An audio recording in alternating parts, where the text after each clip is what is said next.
as we welcome you to this premiere edition of the Voluntary Reaction presented by the Griffin Law Firm. Russell Smith, Davey Hudson, and Bear with you live from the White Claw Hard Seltzer Studios of Fan Run Radio as it's a final now. Tennessee takes down Syracuse in the ATL 45-26, the final score. Cover, check. And Josh Heupel of the Volunteers are 1-0 to begin the season. You know, Davey, it got a little nervy there at the end after you led 31-14 at the half. You get the early interception. You go up 38-14, and it's like, we're just going to kick back and enjoy this, man. And, got a little bit nervy there at one point. Syracuse cuts it down to 12, but Tennessee does what they have to do and gets out of there. Plenty of room for improvement, but nice to be 1-0. Definitely the case, Russ. I mean, you look at this game, you're getting the cover. If you're a Tennessee fan, I think you have to be happy. There was a lot of question marks going into this game. Again, it's one piece of evidence that we can look at as we project the rest of the season moving forward, but just to soak this in, drinking from the keg of glory today. I do want to say I'm coming off hot at the beginning because the cocksuckers over at ESPN decided to cut the feed where I wasn't able to see if we were going to cover or not. I sweat that one out. I think a lot of people are with me there. Little on edge from that, but outside of that, it's going to be a fun show. We're going to have a good time. We're going to break it down. I'm excited to be with you gentlemen today. First obscenity of the year goes to Davey. Did not have that one on the bingo card, but hey, it's the Voluntary Reaction, and you never know what to expect. Bear, Tennessee today piles up a bunch of offense on the day. 493. We had like 340 yards at the half, so offense kind of goes MIA in the second half. Again, plenty of things to work on, but at the end of the day, Tennessee covers, gets the big win. We're good. Yeah, I'm sure we'll get into it into the minutia as the show goes along this afternoon and early this evening. But yeah, saw plenty of great things, some changes that I feel like we were all hoping we were going to see, especially out of the quarterback position. But there's still stuff to work on. So looking forward to it, though. It's great. I'd rather be on this end of it than be like Syracuse. Yeah, they take it on the chin today. Or Texas. Texas. You lose today, you're behind the eight ball. I mean, you are clawing at that point. You essentially almost put your playoffs almost start with week 2. Let's be on ring of honesty here. Did anybody at any point did you think that we were going to lose today? No. The only thing that was in jeopardy for me was the cover. That's what he told me because I was kind of worried. I was like, we really need to convert this first down right here. I'm with you, Davey. I never push the panic button. Yeah. But I saw it and I was gazing at it in the distance. Is like, oh man, the possibility. I didn't expect to see that today. And there it is. I hope I don't start wandering over there. I was hoping for a much better second half, especially after how you look at the first half ended. Joseph almost got that strip sack and we would have been able to score again before we went to halftime. You come out, you get the interception to start the second half, and then it seemed like we kind of had the win taken out of ourselves. Syracuse was able to run the ball better. Here's the thing when you look at the Syracuse team, they're going to be an above average ACC team. They do have a very difficult schedule when it's all said and done. So I don't know if their record's going to be indicative of how good of a team they actually are. But for Tennessee, the one thing I did learn today, the floor for this team is 8-4, barring some significant injury.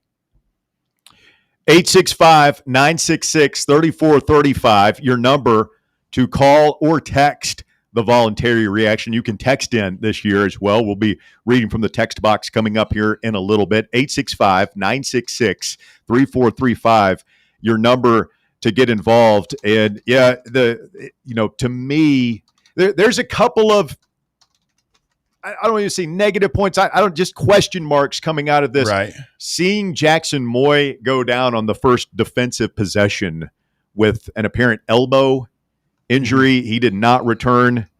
That is concerning. Nathan Robinson comes in. He's already playing with a club on one hand. He was shaken up numerous times on the day. Bryson Eason was shaken up numerous times on the day. He finishes the game, but all of a sudden with David Hobbs already being out and now some uncertainty with Jackson Moy, I am worried about our defensive line depth. Yeah. I'm officially worried about that. That we would have never thought. That was my first question to you guys was going to be, I wasn't so much worried about us losing the game, but as the injuries kept mounting, I started worrying about, are we going to win the battle today, but, end up with a really crippled team? Well, we had a significant injury before the game even started that we haven't addressed yet, but starting tackle David Sanders, the five-star freshman, not able to go today. Any concern about his availability moving forward? Not so much next week against ETSU, but I mean, Georgia, big battle coming into Neyland on week 3. Definitely have some concerns there because you're going to be facing, like, Tennessee did a really good job in the trenches today, but whenever you're going up against these, especially these top tier SEC programs, that is something like we need all hands on deck because you got to have your best players. It'll get ugly if we do not have these types of players whenever you're playing the top tier of the SEC. My initial thought is, and we played Don Bailey a lot inside as the game went on, I think you just make that move permanent at this point because he's 6'3", 300. Like, he's plenty big to play on the inside, plenty experienced. And you've got Ty Weathersby and Tyree West at that strong side defensive end. I just rotate those two guys there and put Don Bailey in the middle, at least until Moy and Hobbs can get back. That's just Coach Russell, though. They haven't asked me. Beginning to think they never will. Did they ever say what the Arian Carter injury? I mean, has anything come out about any? I know with the game just ending, we haven't even heard from Heupel, but no, I mean they were very mum on all the injuries. So we'll see what happens. But voluntary reaction here on Fan Run Radio, presented this afternoon by our friends at the Griffin Law Firm. Shout out Marshall Griffin. If we had lost today, or maybe even we might have just stumbled onto something. A shout out. When things go badly, you get a shout out. Marshall Griffin, though, gets a shout out because we wouldn't be here without the likes of him. The Griffin Law Firm, your trusted ally in military legal affairs. You check them out online at griffinlawdefense.com. Remember, remain silent, request counsel, call Griffin Law. Ashley Schaefer, Vol fan, up first on the VR. What up, ASVF?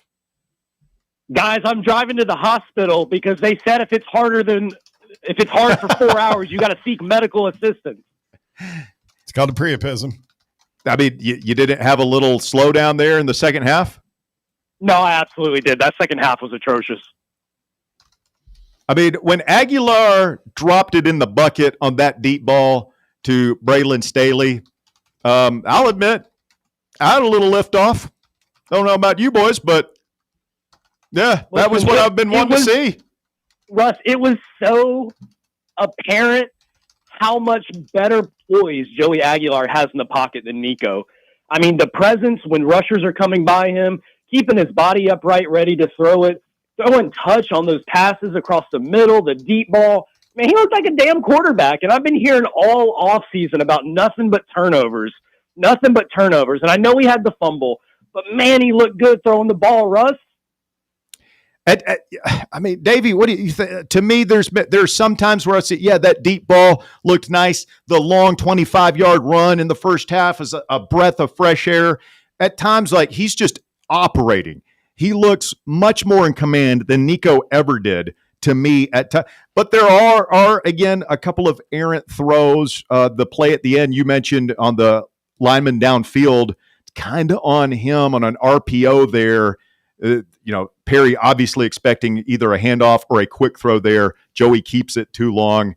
Would have been a touchdown to Brazel, by the way. A nice catch inside the pylon there. But again, room for improvement with Aguilar. But I'm with Ashley Schaefer, Vol fan. I like what I see. Yeah, I know they were talking about Aguilar being a little banged up there in the second half, so I'm kind of separating the first half from the second half. Definitely loved, that Braylon Staley touchdown. 73 yards, hit him right in stride. It was great to see. That was not something we saw a lot of last year. I was a little concerned, and it wasn't like his receivers did him any favors, but a lot of those quick passes to to the outside. I thought he was a little bit behind, struggled a little bit there. And there were times where the ball was sailing on him to where it was over the head of the receiver. I could see those turning into a couple of turnovers later in the year. So that's definitely something to kind of get under control. But all in all, for his first game, especially on this big of a stage, I was very pleased. But I'm not ready to crown it. It's like all our quarterback woes are taken care of. There's going to be some growing pains for this guy over the course of the season, but I think everyone can definitely take a deep breath and be like, all right, we're going to be okay this season. Guys, it wasn't just Joey either, man. The offensive line balled out. The receivers looked good. We got a three-headed monster at running back. The offense looked amazing today. I mean, 45 points against that Syracuse defense. Look, I know Syracuse won 10 games last year. They're still an ACC team, but bro, 45 points on a team like that is a great day. It's a great day. Again, like devil's advocate, if we don't get the Hood scoop and score and the deflected pass for the interception and quick score to begin the second half, we're in a dogfight. Man, but how about the punt? How about the punt that hit the guy in the towel that would have set us up inside the 20? It's a damn outrage. Big miss. Yeah, the thing that was frustrating me with the review crew today was we ended up scoring a touchdown here, but when they said they had enough evidence to overturn that Star Thomas was short of the goal line, and yet they didn't have enough evidence to say that the ball hit the towel, I don't understand how those two things can be correct at the same time. A little consistency. Is that too much to ask? Well, I think the other thing is that you don't, when you're not the premier matchup of the day, like on ESPN, it's Florida State and Alabama today, you aren't going to get the same production setup that game gets. So the cameras aren't quite as good. I've always noticed that. Like if it's an off game. I wouldn't go that far if they're willing to put this on ABC, Bear. But the one thing with the crew today was, I mean, it's the start of the season for everyone. I thought, 7 penalties for 65 yards for Tennessee. If I can get that with how we generally talk about penalties in the Josh Heupel system, I would take that every game moving forward. That's probably about as good as you're going to be able to ask for when you're talking about Josh Heupel's teams and penalties. Where'd we end up? 7 penalties for 65 yards. I would have taken that before the game. I mean, we talked about it yesterday. It was one of Rogers' keys. Yeah. Guys, I got one last thought on the way out. Maybe if you hadn't spent time dicking around in California, you'd be able to stop a 4th and 30 or giving up 30 yards on 4th down and hitting that game or that drive-ending sack. Ship Boo Carter off to Colorado. See ya. That's just Schaefer Ball. Picking up where he left off last season, I guess. I mean, in all honesty, that was exactly what I was thinking as I watched that play. I swear it was. It was like, you if you aren't off dicking around and doing what you're supposed to be doing, which is with your team working your ass off, you make that play. Do we have any update from Mama Boo on Deion's inability to make in-game coaching decisions, especially when it relates to clock management? Last night cost his team big time. But I mean, listen, the one concern I did have defensively today was we really struggled on 4th down. Like they converted 3 of 4 on 4th down. And one of those, it was like what Bear was talking about. It was 4th and 11, I believe. It's like, you got to stop that. If they don't get that touchdown on that drive, like this game is completely different. I think the defense absolutely just locks them down and they don't kind of have a little bit of that resurgence coming back. And they're maybe staring at 13 points today when it's all said and done. Ashley Schaefer-Vall drops off. That creates a line available for you. 865-966-3435. T-Carp is next. What up, T-Carp? Guys, what's going on? Did DR say that on a voluntary reaction, if I ask you how you're doing, he'll like fight me or something like that? So I can't ask you how you're doing, right? I think that was after losses, right? Where it's like we just get destroyed and everyone's like, hey, guys, how you doing? It's like pretty freaking terrible, man. But I feel like we're doing really good today. I feel like like you said, 8-4 is my floor right now. I'm feeling really good with my 9-3. We could, sneak in, win 10-2. Your quarterback play is better. Like we can all agree, at least with this one game, the command of the offense is there. They're going fast. Accuracy has a few issues, but dadgummit, he's not afraid to sling the ball. He's not afraid to go for his third and fourth reads. That touchdown to Star Thomas, I posted on Twitter, but you can't buy that. Either your quarterback can play football and do that, or he can't. That was the kind of backyard play that we just haven't been getting the last 2 years. This will inevitably turn out, especially Nico, but even Joe, like it's a pile-on thing or whatever. But that's a guy that's played 5 years of college football, including 2 years at Appy State. He's got a lot of experience. He's played in different systems and just knows how to play. I also think whenever exactly. You look at the running backs, we definitely use them more in the passing game than we've seen the last couple of years. I remember, I think it was Star Thomas. We had a screenplay early on. He was able to get a first down and whenever I think it was 3rd and long. And then, just to show the hands that he had there on that touchdown pass you're talking about, love to see it. All three of the running backs seem to have really, soft hands, and they're all three really, really quick. Star Thomas had that one incredible catch.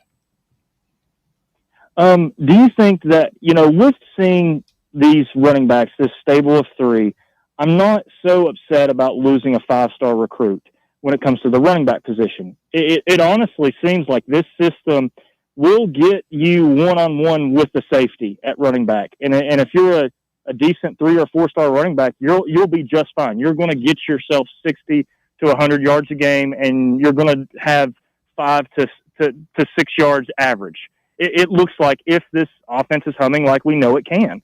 Am I wrong on that, guys? No, you're not wrong, but all I think the other side of the argument is I'd personally like to see what a 5-star could do, like a Savion Hyder in this system. You get him and, a running back of that level one-on-one with a safety. How about you talk about balance between the run and the pass?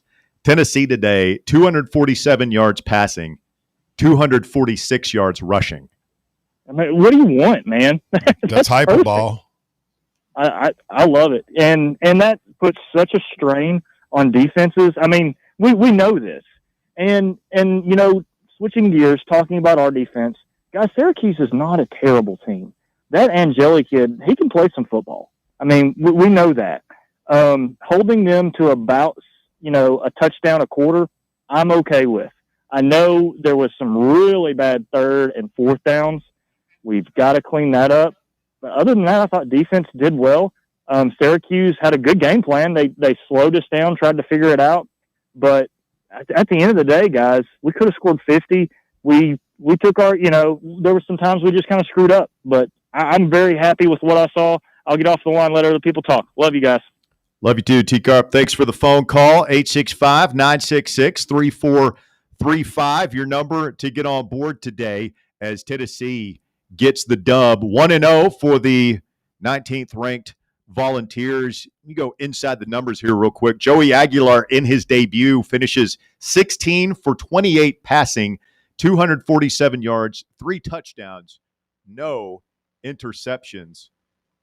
There were a couple of balls that were maybe a little off. He's a little loose with it too at times. Yeah, and then I made the comment, it's like he's a little loose with the ball in general, with a couple of botched handoffs and stuff right there. I'm sure they will be focusing in on that this week in practice.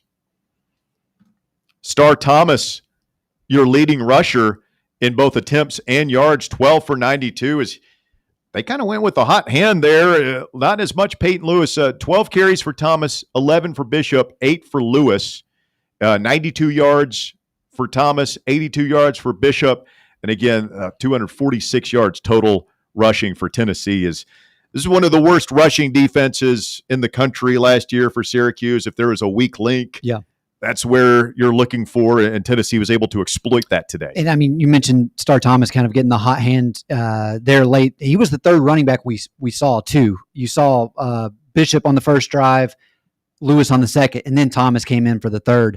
So it's definitely going to be a by committee approach, I think, all season. And I like, I feel like every running back gives a little something different. I was definitely surprised by the breakaway speed. He ultimately wasn't able to maintain it, but Deshaun Bishop, when he had that 47-yarder there, I was like, man, if he could have just taken that one, like if that was like Jalen Wright or something, like he's in the end zone. But I was definitely surprised by his speed, and it's good to see him put that on tape. Some random guy is next. Rando, you're on Voluntary Reaction, brought to you by the Griffin Law Firm. Go ahead. Welcome back, gentlemen. Good to be back. Good to hear. It's damn great to be back, drinking from the keg of glory. It was a long damn game. It was a really long damn game, and God forbid that you 4 guys hours. have to be on VR for 4 hours tonight. It was I will try not to take up. So we're watching, and shout out to everybody who came down to Barley's Tap Room and Pizzeria. Great watch party down there. I'm sure they're still celebrating as we speak. But, we're watching that game. Tennessee starts at noon. Texas, Ohio State starts at noon. And we kicked off around shortly after noon. It was like 12:05 maybe at the latest. Texas, Ohio State, it was a little later. It was after 12:10, maybe 12:12, 12:15, somewhere around there. So we get a head start. They were at halftime before us by at least 10 minutes. 100%. Oh, Yeah. yeah. That game ended felt way like- before ours did. Yeah, it felt like, and I was kind of trying to keep up with both games a little bit. It was like Ohio State and Texas was going to the fourth quarter, and we still had like 11 and a half minutes to go in the third. It was freaking ridiculous how long that game took. Now, I mean, I think that was because of all the injuries, whether real or imagined. And speaking of which, I'm really hoping that our laundry list of injuries turns out to be minor, because God knows we had enough of them. I kind of think that's why we kind of slowed it down. Maybe in the second half, it was just like, all right, we got a big lead. We're up, 38-14 at that point? Yes. Is that? Yeah. I mean, that's good. But you take your foot off the gas, and it's hard to put it back on, man. And we're up big at the half. You get the big turnover, boom, big play. Everybody's excited. You punch it right in. And I think we all felt a sense of relief right there, which Nick Saban calls the most dangerous phenomena in sports, the feeling of relief. I forgot about That's, that. I mean, That's it's very- so true. I mean, absolutely. football, it is. basketball, like you get the big lead and you stop trying your absolute hardest. And when you're at that level, like that's a big drop off. That would be the one thing I wish that we had. I felt like at times, even though it ended up being, like you said, almost dead even. I felt like maybe because of last year with Dylan Simpson, I was expecting us to go more run heavy in the second half and just run block and punish him and just chew clock because we did that a lot of times last year. But I was glad to see fast. I was kind back. of expecting that too, Bear. Honestly, I was shocked that we didn't. I mean, we did that last year. We grind people. Yeah. So, I'll just hit quick points and make way for the next one. Our stable of running backs is freaking amazing. Star Thomas looks fantastic. He was kind of lost in the mix. I mean, we were all talking about Bishop and Lewis because we knew what we had in them, but Star Thomas looks freaking great today. Joey can run, and that is something that has been missing since 2022. I'm not going to necessarily bust on Milton, but it was clear that even though he had the frame, he really didn't. That wasn't his game. Joey ain't scared. Joey is not scared to tuck and run. And I'm telling you, the touchdown that he threw to Star Thomas only happened because they respected his ability to run. No, I agree. The throw to Staley, the bomb was his best throw of the day. The touchdown to Star Thomas was his best play of the day, in my opinion. Yeah, because he cheated towards the line, and then once the linebacker pitched, that gave a little bit of time. Star cut to the right. He saw him flash open, and he put the ball exactly where it needed to be. The tempo is back. I saw that quite a bit, especially in the first and second quarter. We were running tempo, and that looked really great. I said it at halftime. The wide receivers have got to catch the ball. I saw better results out of Brazel in the second half. He was catching some balls. And, guys, teams do their best improvement from week 1 to week 2. I know we are just playing a scrimmage against ETSU next week, but it's going to give us a good opportunity to work on things. We've got to fix some of the accuracy, get the ball down, don't sail it so much. And that defensive soft zone was driving me insane in the second half. Just the soft zone defense where they were just gashing us. They were finding holes in that zone. I hope that was just more of a prevent. Let's get off the field. I hope that's not a function of our defense this year, because when we get up against Georgia and Bama and Florida and a lot of other SEC teams, they're going to eat a soft zone like that alive. They will find holes in that zone and sit in them all day. So that's my primary defensive concern outside of the injury side. So that's all I got for now, guys. We will talk next week. Y'all take care. And I agree, 8-4 is the floor now. If we go worse than 8-4, it's because we've had some significant injuries. There's no way we lose 5 games with this team. See ya. Thanks, Rando. Appreciate the phone call. That jumped out to me, guys, like right away, the difference. And we had heard going all the way back to Nico let it slip during spring practice, or maybe even earlier than that we had worked on some new stuff for the offense. We were throwing out wrinkles and stuff like that.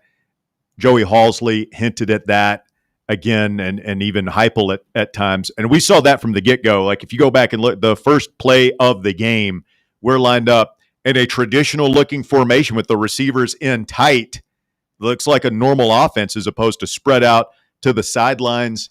You had some motion, some different-looking sets. It's obvious that they have taken whatever they saw last year and said, we're not just going to continue doing what we've been doing. We're going to tweak this thing. Yeah, and you talk about the play calling. There wasn't a situation where I look back and I was like, oh, that was a terrible call. What are we doing? Like, I thought, the game plan from start to finish was I had one, and I still don't understand. And it'd be about the first question, like what led to deciding to run a quarterback sweep with Aguilar when he's already gotten banged up, apparently, and then he tried to stiff arm, because that was what I was going to. I love that Joey runs, but Joey's got to learn when to get down and how to get down and protect himself. I mean, you can't lower your head. That's fair. I guess I didn't hear, like, what were they saying as far as him being banged up? I never really got anything, but did someone say, like, Hubs mentioned that? Yeah, it was on the play before the amazing touchdown throw to Starr. I only say that because I don't recall, like, the ESPN broadcast team ever bringing that up. I was listening to Mike and the guys. Okay. So that's where that's coming from. But the TV guy, or they said after that tackle on that sweep play, whatever the hell that was, he apparently landed on his shoulder. Ugh. So that's what I'm saying. Because, I mean, we saw enough today to know his ability to move in the pocket. We haven't seen that since Hendo? Just having that natural ability to know which 2 steps to jump. Well, if you go back and watch that analysis of Nico, the quarterback guru, I can't remember his name, put out on that was going viral on social. Yeah. Where he was talking about that Ohio State game and just Nico's tendency to read one isn't there. I'm going to just start running around.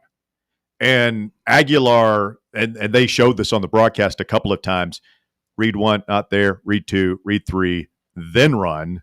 Yeah. Like he's, again, I think this is just experience. Well, I mean, the ability to move your body not that far and the pocket won't be collapsing and he doesn't panic. Hey, in fairness to Nico, like I think our offensive line, even with the last minute shift we had to do today, those guys played the entire game. You're not shuffling guys in and out. Everybody looked in shape and in command and like they were aware of what they were doing there. Nico never trusted his pass protection last year, and perhaps for good reason. We weren't very good at tackle.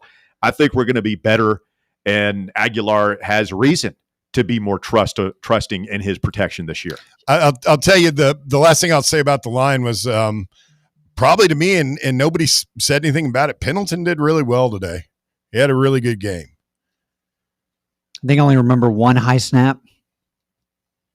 So, and that was one of my big worries coming into, were we actually going to be able to replace Cooper? Some random guy is Did we just talk to him? Off because we just talked to him. Yes. All right. Russell's first blunder. Roberto is next on Voluntary Reaction. What's up, Bobby? Hey, guys. Good afternoon. I'm glad the keg is tapped.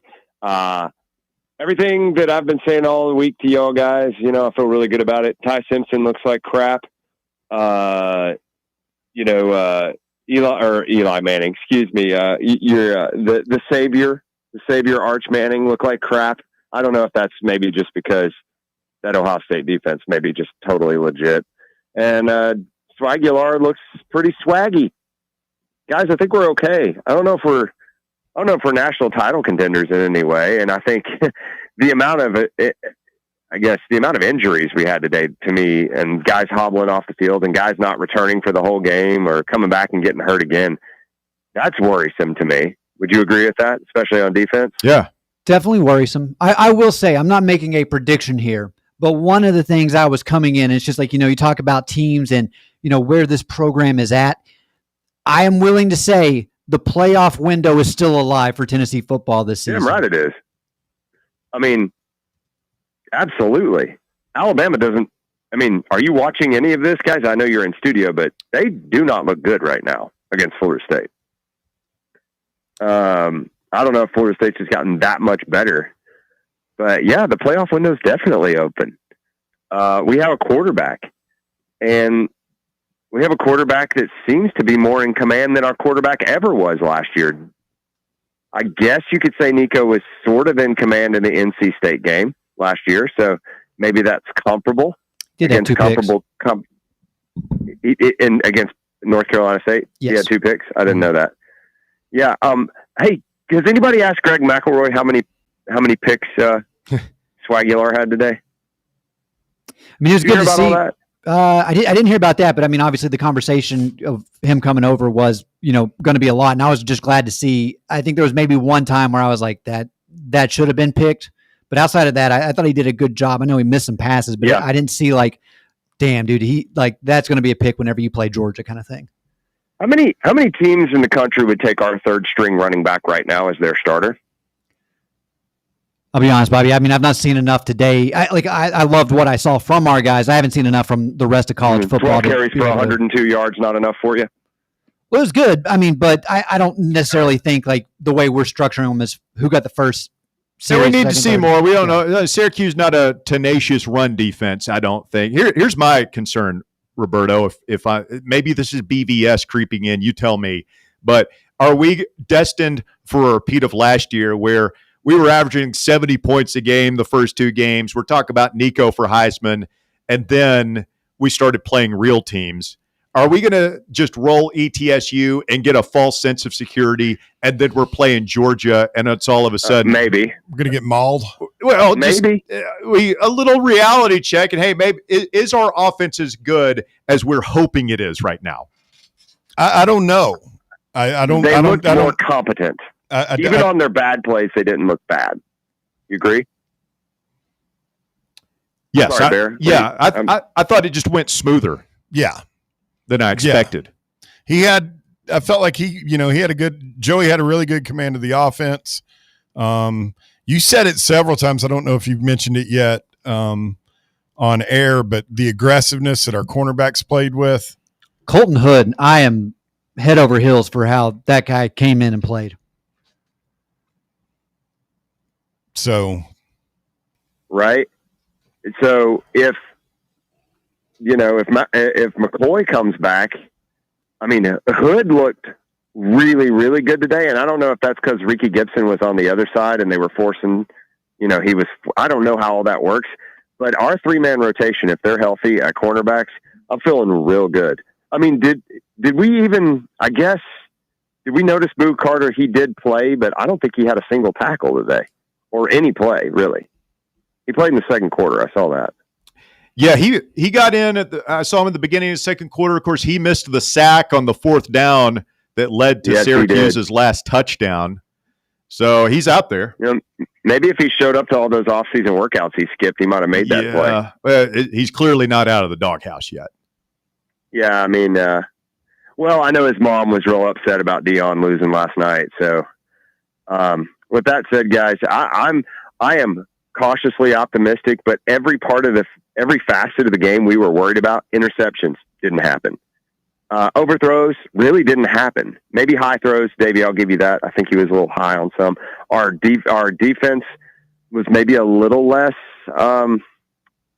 aggressive than they were last year, but I don't know if that was a byproduct of just having so many injuries so quick. I mean, Jackson Moy went out with a 5th play, and is he the one that's really hurt, guys? Because he didn't come back. He's the only player I didn't see come back. The fact he did not come back leads me to believe that this is probably a multi-week injury.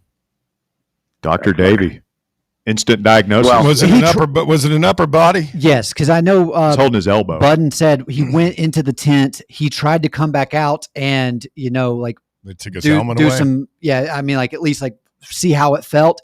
They said he kept grimacing and then went back into the tent, and we didn't see him again with his helmet. Can't they put one of those damn Rob Gronkowski contraptions on his damn arm? Let's get him out there. That's all I'm saying. Well, guys, I'm going to leave you with this. Just a hot take. Is Cade McNamara next week for ETSU going to be the best quarterback we play in the first 4 games? See ya. It's possible. Alabama down 14-7 at Florida State after a long Seminole touchdown run. Go ahead and fire up the Alabama coaching search hot board. I'm going to have Saban, of course, at number 1. They will try and bully him out of retirement. We'll go ahead and put Gruden at number 2. And number 3, I'm going with the ghost of Bear Bryant.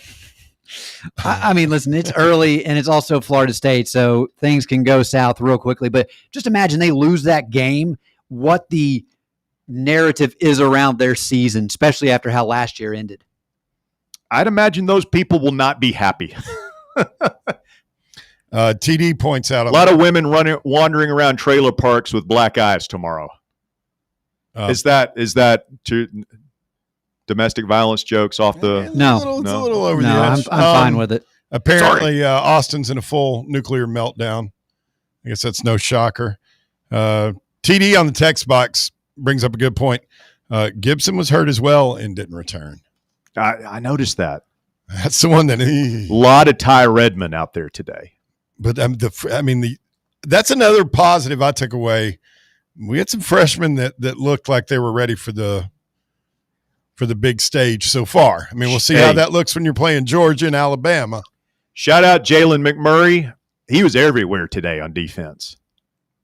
Absolutely. Number 6 was all over the place making plays. So he has panned out nicely as well. Roberto, thanks for the call. 865-966-3435 is your number. As Roberto drops off, that creates a line available for you. You can call or text to the show today, 865-966-3435. You guys realize we haven't spoken to the Brads in a long time. Yeah, we've taken 4 or 5 phone calls here. Not a single Brad. Crossville Brad. Brad in Nashville. I talked to Brad in Nashville at halftime. Brad in La Follette. And I thought we had added another Brad. Those are the 3 I'm aware of. The Crossville boys, Justin Hanna. Somebody in the text box says the injuries are and were very concerning, but what percentage of them do you rule as precautionary? No idea. We'll see. Hopefully all of them. Yeah, but even though I felt great and I never thought the game was in jeopardy, I still think for a lot of the guys, especially Jackson Moy, you want to get him back out there, let him get more reps. I would say the same thing for Gibson, just simply because you're having to rely on him so much this season. But I mean, potentially they just felt like, Hood and Redmond were playing so well, we didn't need to risk it. I hope that is the case. I'm a little skeptical to just go that far, though. Roberto says Ty Redmond got hurt and didn't return either. That's great. Somebody wants to know how much Boo Carter played today and where do we go here with Boo. We talked about he played sparingly. I would guesstimate 20-ish snaps defensively. We rotated. You saw a couple of different people. Braylon Staley was the first punt returner and actually made a nice play where it looked like the punt was going to bounce 20 yards in the second half, and he went ahead and fielded it and at least saved some hidden yardage there. But that was the only punt return of the day. Yeah, a lot of fair catches. Do we just turn Boo loose at punt return at least? I would like to at some point. I'm willing. I think against some of these SEC teams, you're going to need to make a play on special teams, and I think we were just being very conservative today. I felt like some of those guys could have had an opportunity to, catch it and run, but went ahead, just took the safe route, called the fair catch. I mean, I wonder, one of his most cogent thoughts ever, Ashley Schaefer brought, he had a great point. He hasn't been around. He wasn't working out with the team. He wasn't practicing. He was AWOL. One person says, can you all just list who made it through the game healthy? Probably just 4 or 5 players. It was one of the that's a wacky rug down there in Atlanta. I think it looks bad on TV. Yeah, thanks to ESPN, I wasn't able to see who was on the field there in the final 5 minutes. Oh, that can't happen. Oh, the usual suspects on Twitter, if the torches are lit, they're going after ESPN because Tennessee was aggrieved because we got bumped off. I mean, it's one thing when we have struggled to get our remote going because Bear pushed some button or something, but this is ABC. This is Mickey Mouse. This is Disney. Davey had a good point, and I understood. Tell him what you told me, Dave. So the game went very long, as we mentioned earlier. I do think there might have been some sabotaging because this game's gone 4 hours, and their precious Alabama, Florida State's not been able to come on TV. We know that game was pretty much imbalanced, like Tennessee was going to win. So they're like, hey, let's say we have some technical difficulties. We can go ahead and put Alabama, Florida State on. We've already delayed that game 20 minutes. We don't want people going to the ESPN app. And then the other thing they did, Russ, and you mentioned this because you're like, well, maybe we can get access to the Skycam. Well, no, you can't unless you download their new app, which I'm not going to pay an extra $40 for that because I've already got it through YouTube TV. Those bastards. Miserable. Oh, man. Bastards. Jamie is next.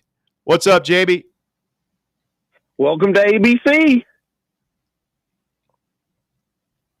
Isn't this our first year? This would never happen under Vern Lundquist. I'll tell you, it's well and fine, Jamie, but here in about 6 months when we're in the basketball season and we're waiting to watch the Deacon bring the boys out for a big game, it better not damn well start on ESPN WX, whatever they put it to, when ESPN's got a damn 20-point beatdown. We gave up on it, but somebody please let me know if that ever came back, even with like the final 30 seconds, or you were able to see any of the post game. We didn't see the Kitzelman catch. No, we didn't see that touchdown. I didn't get to see Tennessee get the 4th down stop, which was the only 4th down stop they got of the game. Yeah, it was. I would love to see that final 5 minutes, but it might be lost somewhere in the ether forever. I was able to pick it up on ESPN News. I got to see the Kitzelman catch, and then I got to watch Q's drive it right down my throat while my bet everything in the world on Tennessee to cover the 13.5 was scaring me to death. But we on 4th down, we knocked down the pass, which was saved my life. Feels like 22, gentlemen. I did not expect to hear that from Jamie after one game. It felt like 22 last year after the first 2 games, though. Sorry, am I being a wet blanket, Jamie? Right. I'm just saying, no, you're right. You're right. I need to see more. Jamie, again, it's early. There's a lot that can change, but have you released a statement as to the reasoning behind the Vols landing the number 1 receiver in the country in Tristan Keys? No, but I it's like I've been telling everybody else. I said look, my source is sitting right beside y'all. Russell told me on more than one occasion on these very airwaves that the overwhelming majority of football players prefer to wear Nike. Am I wrong, Russ? Have I misquoted you? No, you haven't. But Jamie, if I'm your source, I mean, in fairness, maybe you should reevaluate your takes. No, I mean, I still think that's the case. But you know what? People like more than Nike or Adidas or Puma. They like money. And yeah, you're right. Tristan Keys got that money from Adidas. Nate Ament's got it from Reebok. And so that's what we're going to have to do. I mean, we have these long conversations like, how do we catch the Alabamas and Ohio States and Texases of the world in this sport in terms of recruiting and talent? And it's probably just throw money at people. That's what you got to do. You're right. Russ, and we are still in the early infancy of this NIL era, if not the adolescence of it. But so maybe it might work out. Maybe the amount of money that we receive from Adidas will overcome and surpass the fact that we've got left Nike. That's what we're all banking on. That's what I guess Danny's banking on. So we'll see. it'll never change the fact that that's not the premier apparel provider. But if it gives us a better recruiting class and a better chance at winning football games, I'm all for it. Which is really all I care about. I'm like you, Russ. I don't care if they're out there in Puma. Let's. My whole thing was I just thought that it would put us behind the 8 ball in recruiting. We'll see. That was definitely a big pickup. It's got me so excited, guys. Heupel did something today that former was the last. There was only one coach since former that's done what Heupel did today, and that's start the first game of his 5th season. But guys, how about that, huh? That's good. That Peyton Lewis and Star Duke, man, goodness, those are. And I'm a Cards alum, go Beavers. But I look, that's not the best running back on the team, man. He's and I'm like you, Barry. You said earlier, I would love to see what a 5-star running back can do when he's one-on-one with a safety in this offense, because the running lanes are there. We got guys that, it seems like our scheme gets them up into the second level, and then it's up to them, to let their talent take over. And it's usually, it's pretty good, but it could be better. Like with Deshaun getting caught from behind, you don't expect that from a guy, a running back. I don't know. I'm not poo-pooing it. I'm just like, it wouldn't hurt my feelings. On the long run at the end of the first half? Yeah, where he got hit in the backfield and then he got spun around. I kind of look at it the opposite, Jamie. I didn't know he had that kind of speed to get out of that trap that he was caught in and reel off 30 or 40. Like, that was kind of eye-opening to me. And I don't know. I just think we have 3 really solid backs. I don't think we have a superstar back there. None of them look to be separating themselves today. So I think we've just got a good 3-headed monster, and you don't worry about the depth so much. I was surprised that DeJuan Morris got that one series, quite frankly. In a game where, we're not out. It's still a football game at this point. The Peyton Lewis would get I'd beat the shit out of – are we app only? We better be. I'm sorry. Yeah, I'd pound the hell out of everybody with Peyton Lewis, and then mix it up with Star. And I'd give Deshaun carries. I just wouldn't give him the majority of them for sure. It's just one game. I kind of had that feeling about Dylan Sampson before everybody else did too. That it just seemed like when Jabari and Jalen were getting the bulk of the carries, but they weren't terrible running backs either. So, but anyway, guys. Joey Aguilar, if they can figure out how to get his passes down, and the receivers got to be able to help him out. They're not always going to be between the numbers. If they hit you in the hands as an SEC receiver, you need to come down with a catch.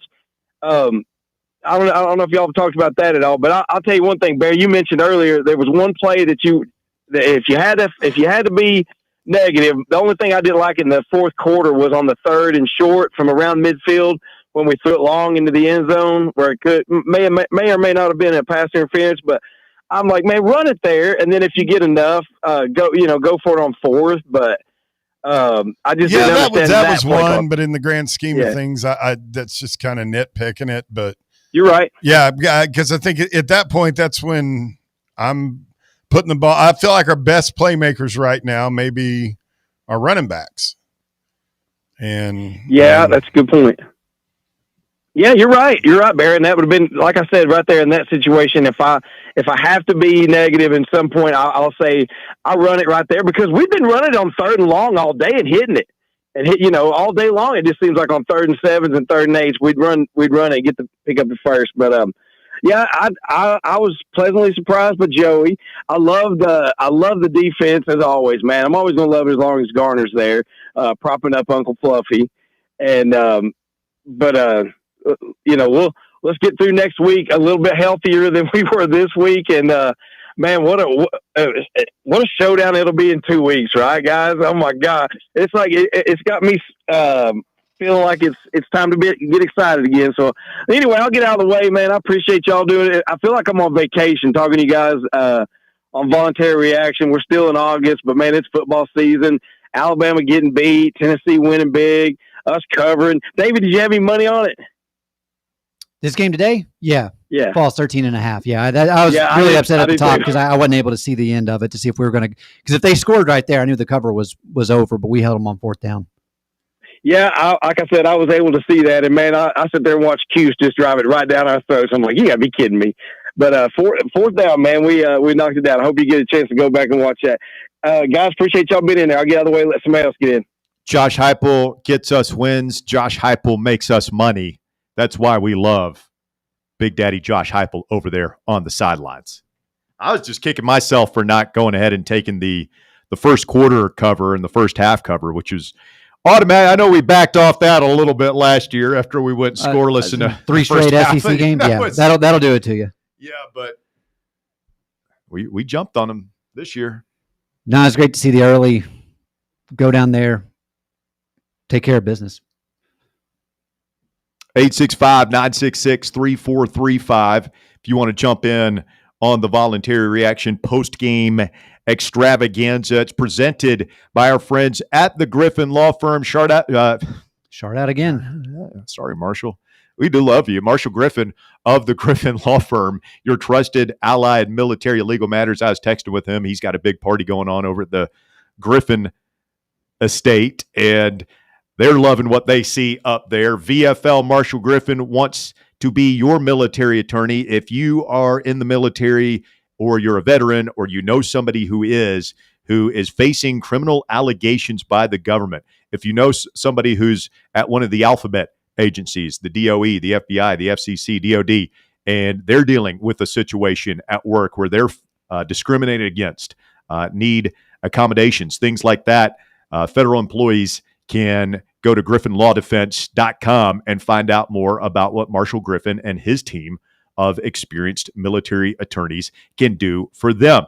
They are on hand 24/7 at 888-707-4282. That's 888-707-4282. And as always, they are online at griffinlawdefense.com. Remember, at Griffin Law, your mission is their mission. Remain silent. Request counsel. Call Griffin Law. We appreciate them supporting Voluntary Reaction 3 years running now. Marshall Griffin and the crew. Florida State driving again on Alabama. 3rd year for the Griffin Law Firm. Did you know this is the 9th year for the start of Voluntary Reaction? Really? 9th year, yep.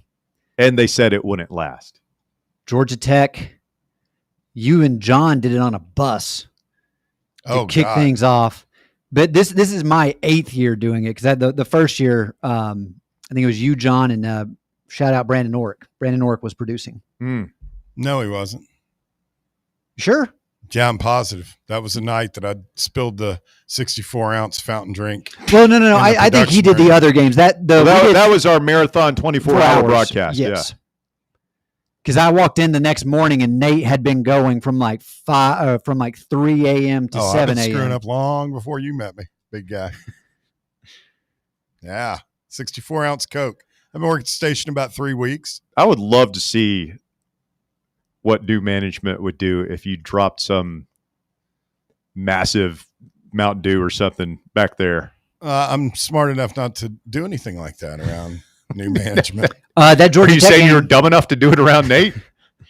Nate didn't give off the same. Love Nate, wonderful guy. Mm-hmm. I was going to say that Georgia Tech game also happened in Mercedes-Benz Stadium where we played today. To bring it full circle. Yeah.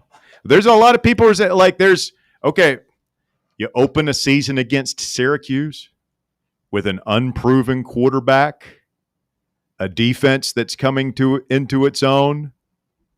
You smell what I'm cooking here, boys? I do, but cooking? What's funny is if you look around social, that's what I was doing just a minute ago. I was kind of glancing around like Twitter and social media, and I think some people are saying they feel like Tennessee's defense was a disappointment.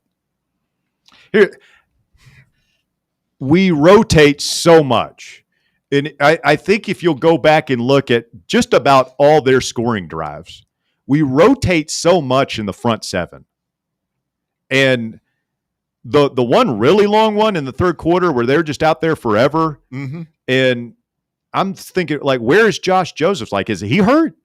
Where is Like we've got Jordan Burns in the game. We've got Jadon Harmon in the game. Ben Bolton, like a walk-on linebacker, like playing major minutes in that game. And they just keep the mileage down. And they did this last year. And I remember at the beginning thinking, man, like I'm all for giving guys a chance and keeping guys fresh and developing your youngins and all that stuff. But every time you give up a scoring drive, you're sitting there pounding, like, put James Pierce back in, put Josh Josephs back in. It worked last year. We had a really good defense. So as painful as it was to watch us give up 26 points, we scored 45. And I'm just going to trust in Tim Banks and what they're doing it again. They're going to rotate. They're going to play a lot of guys in the front seven, especially. Right. They're going to rotate on the back end too, but I mean, it's just going to be constant rotation up front. Well, that's what I was trying to explain. So, you know, some people saw a couple of mentions online of Uncle Fluffy, and that's why I said one. Yeah, I don't know. Like, I don't think it qualifies as an Uncle Fluffy if we're rotating guys like that. Uncle Fluffy's where your starters are in the whole game and you still get beat by like 48. And nobody acts like they've played football before. Alvin Kamara was at the game today on the sideline, a couple of VFLs. Danny White was rocking a nifty light orange blazer. I don't know if that's Tennessee orange, but that's a look. That's a look. You can rock that when the game's inside in late August. I don't know. I hate the neutral site games. I don't like playing in Mercedes-Benz, man. Be quite honest with you. It looks like garbage on TV. The light's harsh. Just doesn't look Nagy good. had a great quote today in the lead up during Corso's last game and everything, and we're all just on edge and just soaking up the vibes.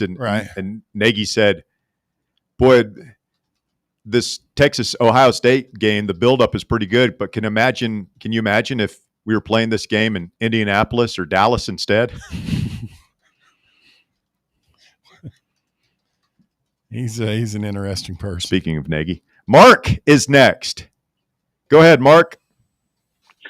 Boys, all I got to say to start out with is it's time to do away with all the Nico lays because we're breaking out the checkerboard maracas for Joey football. That's what we're doing. Really, really impressed by the offense, man. I'll be honest with you. I was a little higher on Joey than most, just because I kind of watched some things of what he'd done at App State, and had felt like he was a better fit in a lot of ways of what we want to do and accomplish from a tempo standpoint. And that if he could get command of the offense down and establish some chemistry with the receivers, that we would start to see shades, at the very least, of what we brought to the table in 2021, once Hooker kind of got his feet under him. And we got to see that on full display today. I just didn't think it would be in the very first game, which is what really caught me off guard. And then one other comment I wanted to make, not to sound like a Debbie Downer about the defense, because like you said, we rotated in a lot of guys. I was just a little bit disappointed in the effort on our run defense side, just because of how dominant we were at stuff in the run. It just felt like we just kept getting gashed for 6-7 yard carries once they kind of started to get a little bit of a pulse going and had some momentum. And that I just being so close out to the Georgia game, and I'm so sick of losing those fucking dudes. I want to beat them so bad. I just really wish we kind of would have settled in and kind of focused on who our core guys are going to be for games like that. Use the lead that you built up as an advantage to kind of figure out who you want to roll with, to get to, because you're going to need it in games, big SEC games like that. You're going to need to be kind of settled in and then give your guys a breather when they need it. So that part kind of disappointed me just a little bit. And I was going to, see what y'all's feedback is on that. Yeah, Mark, I can't necessarily go with you there as far as the rush defense. I mean, they had 44 attempts, but Syracuse only averaged 2.3 yards a carry. Their longest run of the day was 11 yards. Now, they did have some chunk plays in the passing game that, I really thought like we should have been able to lock them down and not allow that. But I take that back. Their longest run, the Willis kid had a 14-yarder. But overall, I thought the defense did a really good job as far as making them have to try to beat us through the air. That Willis kid was, towards the goal line, was able to get in for 3 times. But overall, Tennessee did a really good job in the run game as far as defense in my mind. Yeah, I mean, I don't mean to nitpick too. Like, I guess I just kind of figured from a talent standpoint, we would have been able to kind of just impose our will against their offensive line. I guess I underestimated their offensive line a little bit. They did held up pretty well for Angeli. I mean, I know we got to them and we get like 5 or 6 sacks and a good bit of pressures. So, not worried about that. Not worried about Joseph's. Those dudes are going to be dudes. But I just would like to see us kind of settle into who we're going to be defensively, because I just feel like when you're substituting so many guys, it's hard to establish a chemistry out there, defensively. And I also do think part of it too, though, losing Moy real early in the game. And has anybody gotten an update on him? Was that just like a stinger, or? I haven't seen anything on an injury front as far as what they're expecting. I did hear that they think David Sanders' injury is a stinger and that he was going to try to play today and just couldn't. He woke up this morning feeling not feeling it. Gotcha. So, and one more thing serious. I did want to say, Nathan Robinson, that fucking guy, that dude, he's got a nose for the ball, and he was wrecking shop before he went down, and then I know he come back in the game. But love the depth we built up front. The Rodney Gardner machine continues, and Jordan Ross getting in there for a sack. Love seeing that. We're going to be a very talented group up front, and I just hope, man, this could be the year that we finally field like a top 10, top 15 defense and have that high scoring, mid-season 21 and then 22 balance that we had with Hooker. And I think the tempo really plays a big part, and Joey just he executed everything very well, other than a few errant passes. The tempo changes everything, man. It's just great when you got a guy back there who already knows what he's going to do at the line of scrimmage, and he's cycling through his reads. You're going back to doing RPO stuff. This is the Josh Heupel offense that we missed. So love to see it. Go Big Orange, and let's keep going. Appreciate you guys.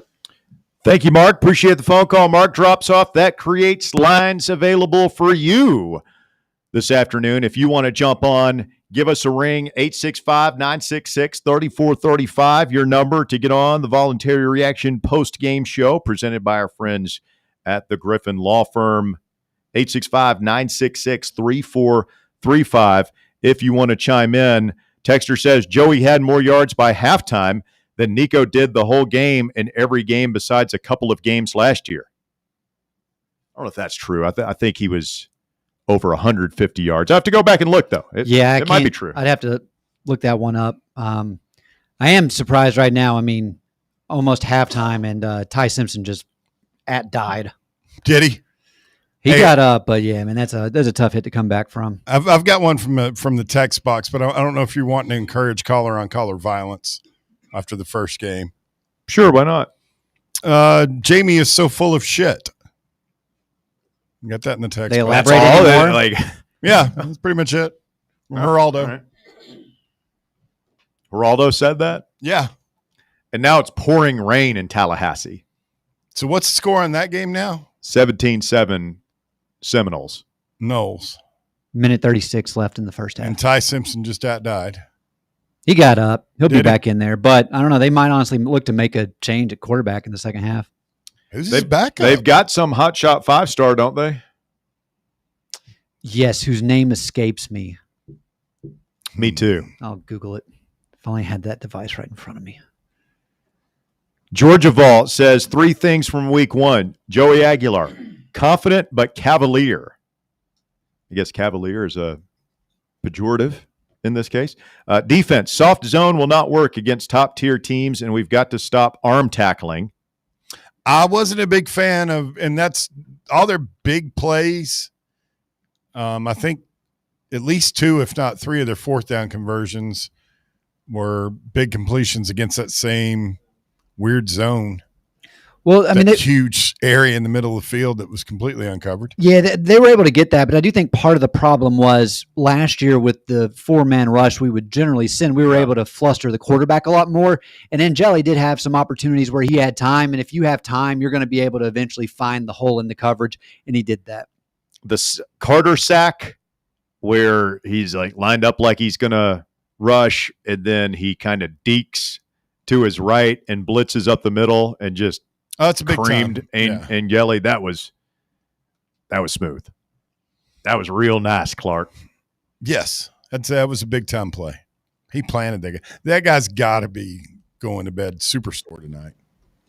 And then Georgia Vol added, offensively, the running backs are great, but shout out to the O-line for making damn good play at the line to make it happen. They were opening up holes, and they were moving good. Well, we finally found somebody not named Cooper Mays who can play center. They pulled him on a play. Did you see that one?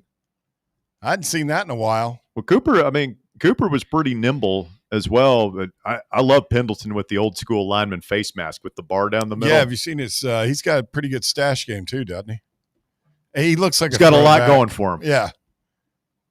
Keelan Russell, the 5-star quarterback. Keelan Russell. He reminds me of a Jason Kelsey. That kind of just a big fire plug of a dude. Future Hall of Famer. I didn't go that far. Just similar builds and attitudes.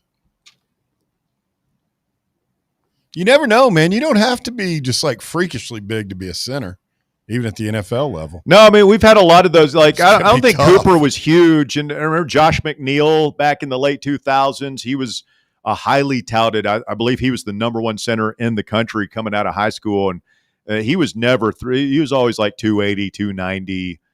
Scott Wells was not, some mammoth dude. So, yeah, I mean, those long snappers will be out there like 240 pounds. Yeah. Of course, they have to run down and tackle somebody. All right. Quick timeout. When we continue, we'll be joined by our new partner in crime on the drive, weekdays from 3 to 6, the Hound of Baskerville. Bob Baskerville is going to jump in here to break things down with us. Bear, take us to a quick timeout, and we'll be back with more voluntary reaction right after this. Attention service members and veterans. Introducing the Griffin Law Firm, your trusted ally in military legal matters. From court martials to benefit claims, at Griffin Law, your mission is their mission. Here's VFL Marshall Griffin. As a veteran and retired military attorney, I've successfully defended lifelong benefits and helped preserve professional futures. I know that when you hire a military justice lawyer, you maximize your chance to get relief. With my unique experience, I can advocate for you because there's no military matter that's too big or too small. Let us help you make these critical decisions that could affect the rest of your life.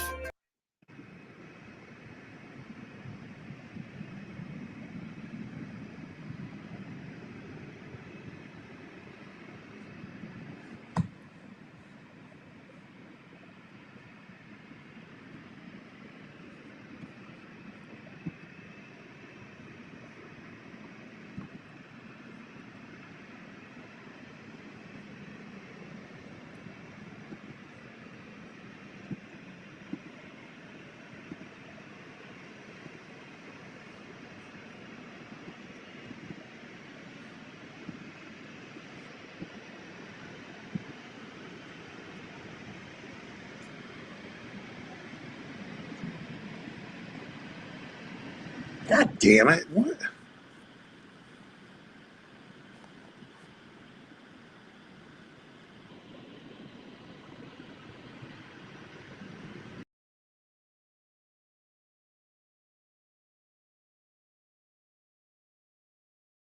edition. All right, go ahead. Put it back in the program. Okay. So I can make sure we're pinging on the right. Old City and show off your sports knowledge and win gift cards to Barley's. Use those gift cards to buy some delicious food and drinks, and you can take it all in with their wide selection of TVs and indoor projectors. Barley's Tap Room and Pizzeria.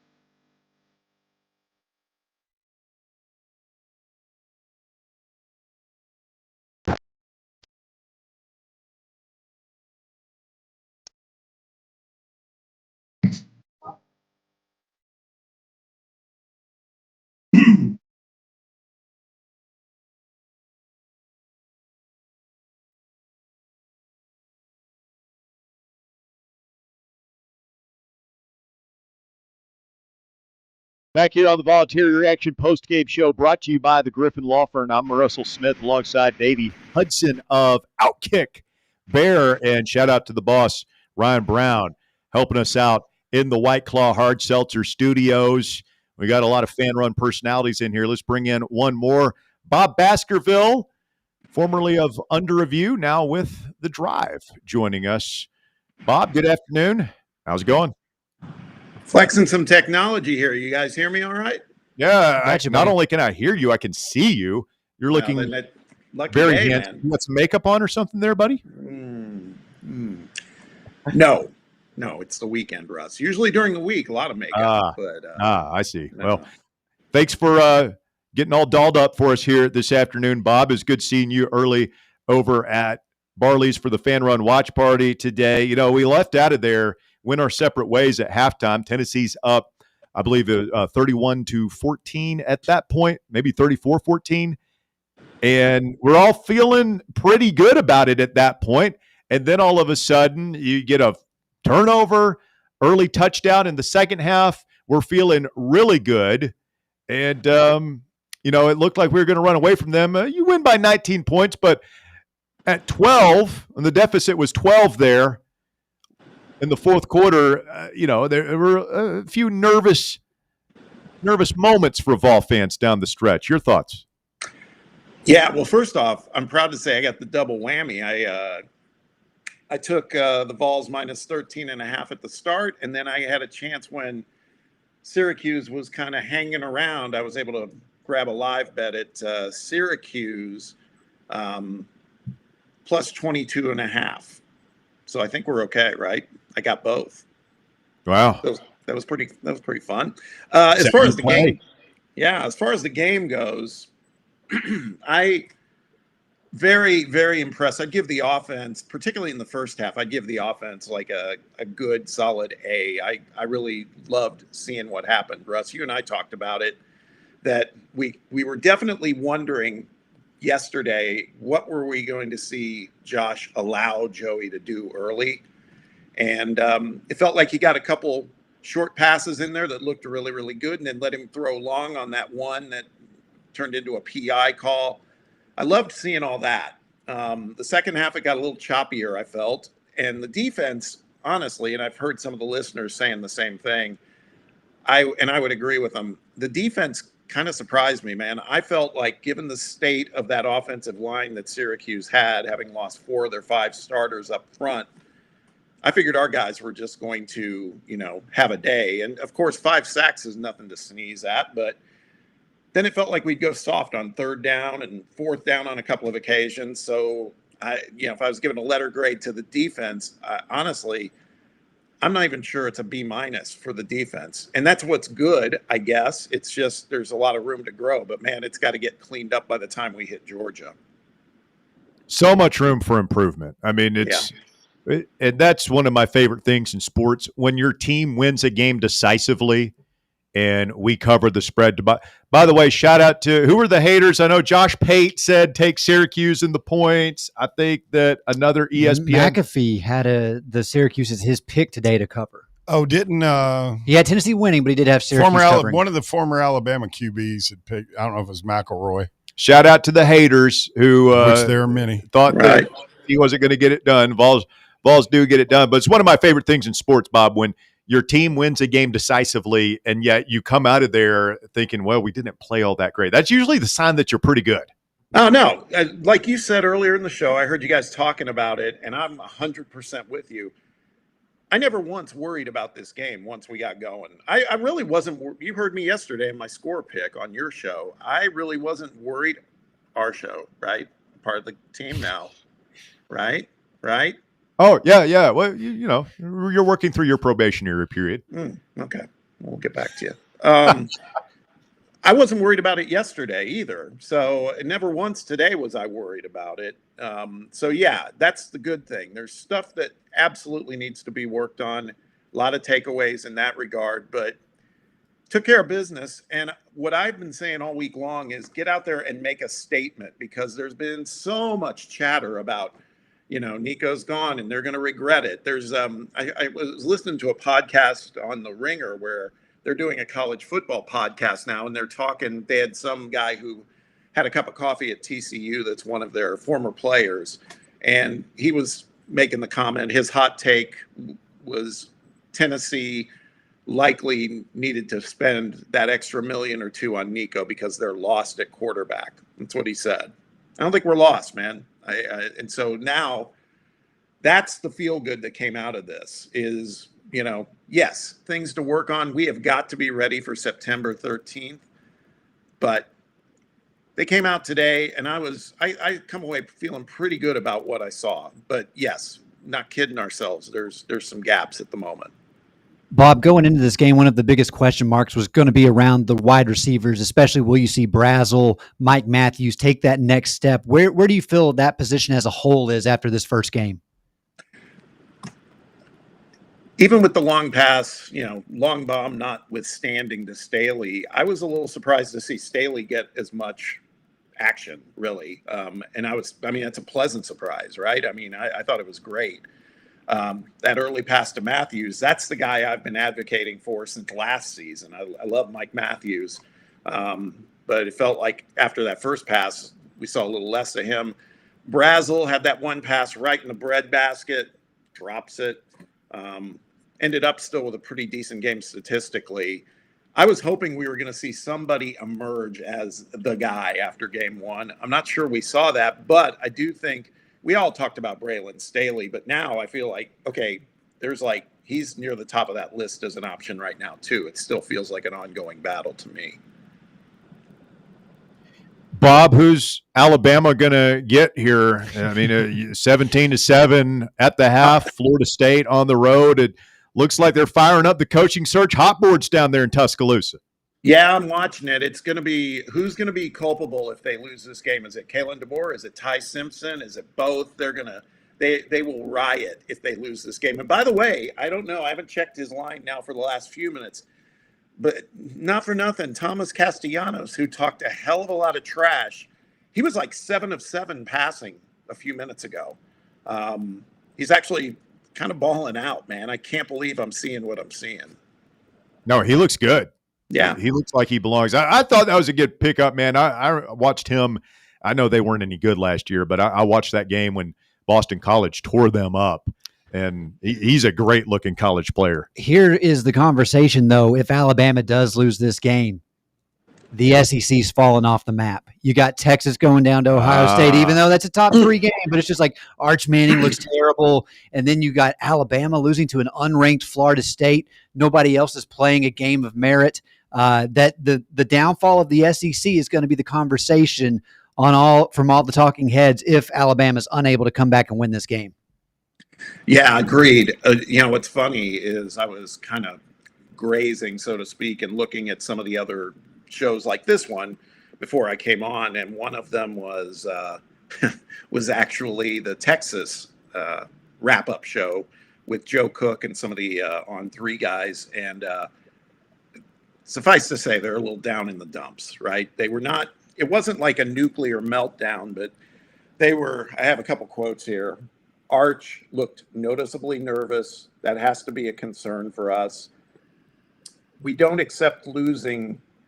And do we accept losing in the fashion we lost today? I mean, these were the kind of conversations they were having. So it's kind of fun between Alabama. God, if Alabama goes down, between that and what's going on with Texas, after bringing all their fans in, it kind of felt a little similar, man. They talked about the Texas invasion in Columbus this weekend, and they walk away with a loss. Feels kind of good. Feels kind of good that our guys go out and took care of business. Looking forward to watching Nico play on Telemundo later tonight. Is that what that's on? The 12 a.m. slot. No, that was a line I stole from somebody on Twitter. Sorry, I can't remember who.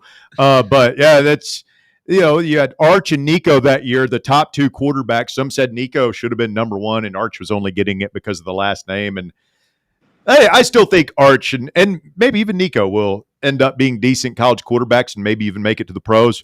But out of the gates, they have not exactly covered themselves in glory. Arch, I watch him, and I'm no quarterback guru or anything. He has a funky looking throwing motion, kind of like sidearm slings it in there. I know that he did heat up a little bit, and they got a late touchdown to put some pressure on them. But I think he had 52 yards at the half. Yeah, passing. It was not great. Did you hear Feinbaum's comparison of him to Tim Tebow, saying he's the most complete quarterback the SEC has seen since Tim Tebow? Get the hell out Maybe of here. NFL Tim Tebow. Did he really? He did. Well, number one, I never thought Tim Tebow was a complete quarterback. I mean, he was a physical freak. It's a good point. Yeah. I mean, but no. I mean, honestly, and I'm not, I love every damn one of the Mannings, including this kid, even though he plays for Texas. Manning's been good to Tennessee, but if this kid's last name was Kennedy, would he even, I'm not saying he wouldn't be at Texas, but I don't know. Depends which Kennedy line he. Yeah, I was going to say. You know what I mean? He up there different last calling name. the audible. Kowalski.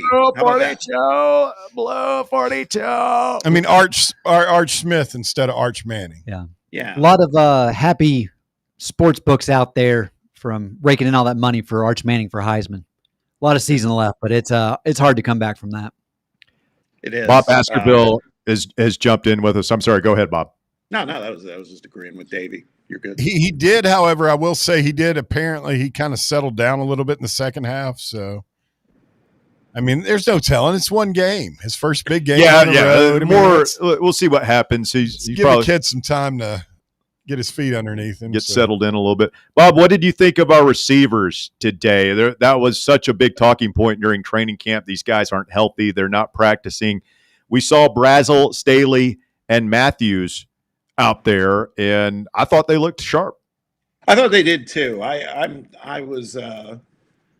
did. Other than the Brazel drop, otherwise, I feel like some of this was on some of those passes. I think maybe it's just getting in rhythm in the game situation with Joey. So I kind of let that slide. The Brazel drop was the one that bothered me the most, but everything else, I would say again, I was pretty happy. I felt that I liked what I saw. I mean, for me, man, and Russ, you pointed to it. You talked earlier about the essentially even split on rushing yards and passing yards, or receiving yards, as it were.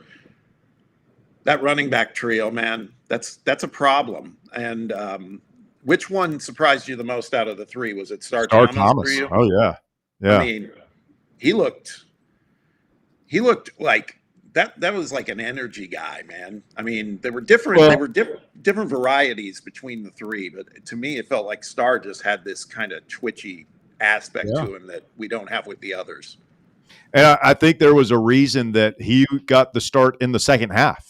He was the first back. He was the last back to get into the game in the first half, and then the second half, he's out there immediately after the Thielander interception, leading that drive, and that's going to be, you say it's a problem, and it's a good problem because you're saying it's a problem for opposing defenses for Tennessee this year. It's also a problem for Darrell Sims in terms of divvying up those numbers. It was pretty even today. I want to say we went through it earlier. It was something like, I think Bishop had, or maybe Thomas had 11, and then Bishop had 10, and I think Peyton Lewis had 8. but you'll be able to keep backs fresh if you continue to do it that way. There's no doubt. I mean, it felt like we didn't see Bishop for a while. Yeah. And then towards the end, as we were kind of salting it away, we saw him again. But no, man, I'm just looking at these numbers. You're right. 12 carries for Starr, 11 for Bishop, 8 for Peyton Lewis. And man, that touchdown he had, it just felt like that was a Mack truck move right there. Very impressed. And let's talk about Joey, man, on the ground. 6 carries, 34 yards.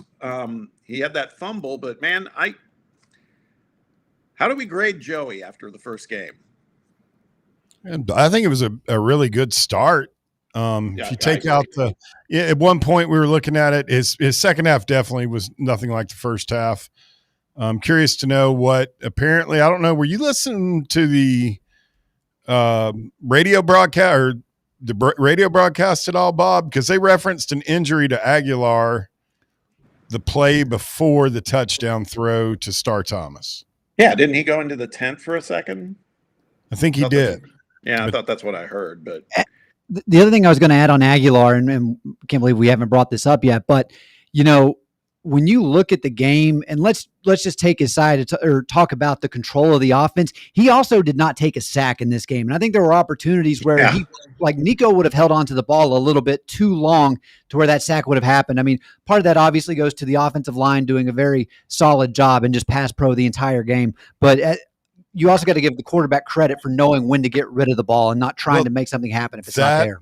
And where to move to without completely bailing out and running for your life. There's still areas you can move back there. Let me pose one more question to you guys, because I agree with all that. How many times, I can speak for myself, it was many in the last couple weeks, and maybe even the weeks prior when we were in the talking season, when we talked about Joey Aguilar, the term, at least with me, came up of reckless, because everybody was pointing to last season at App State with the interceptions, et cetera. Did we see anything today that looked reckless with Joey Aguilar? To me, he looked like he was in control of the offense. Now, that whole mesh point fumble was unfortunate, but I mean, that will happen from time to time. But I never saw anything where I was like, God, what is he doing? Would you guys agree with that? Yeah, I would agree with. I thought he looked comfortable running the offense. We did put the ball on the carpet again in the second half. It was an errant snap, but really he should have had it. And it was just. I made the comment to Davey. I feel like he is just a little loose with the ball in general, throwing and maybe that's something that can be cleaned up, but those little errors are going to be magnified. Maybe it's not all on him. Maybe Starr Thomas was just supposed to take that ball. There are things that we don't know as fans watching the game. But yeah, I would like to see us tighten up the operation and play a little cleaner at times, maybe. There was one other thing he did that I guess as far as knowing the offense, we had an ineligible receiver downfield, and it was because he took too long to throw it whenever he had the read to either hand it or make the pass. I know the offensive lineman, you got a little bit more room to operate there as far as the block goes, but I thought he held on to it too long to where it ultimately led. That was the Brazel touchdown, I think, right? Yeah. Yeah. So. And then we ended up scoring anyhow, right?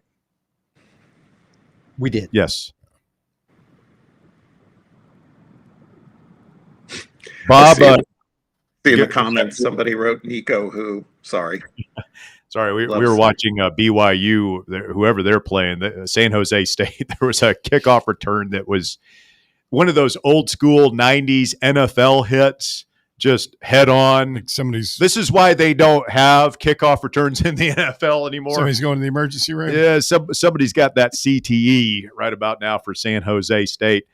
Looking through some of Josh Heupel's comments after the game here, and typical Heupel, he's still keeping his cards close to the vest. Not much going on here. He did say on David Sanders missing the game, something late in practice on Wednesday kind of got nicked up. Anticipated him being able to play this morning. Our medical staff just felt like it probably wasn't the right thing to do. So he goes on about being mindful of everybody's health. Anticipate him being back next week as we get ready to go again. Yeah. I think if this was Georgia this week, it sounds to me, maybe the subtext there is if this was the Georgia game. Well, I think we lost Bob Baskerville. Bob.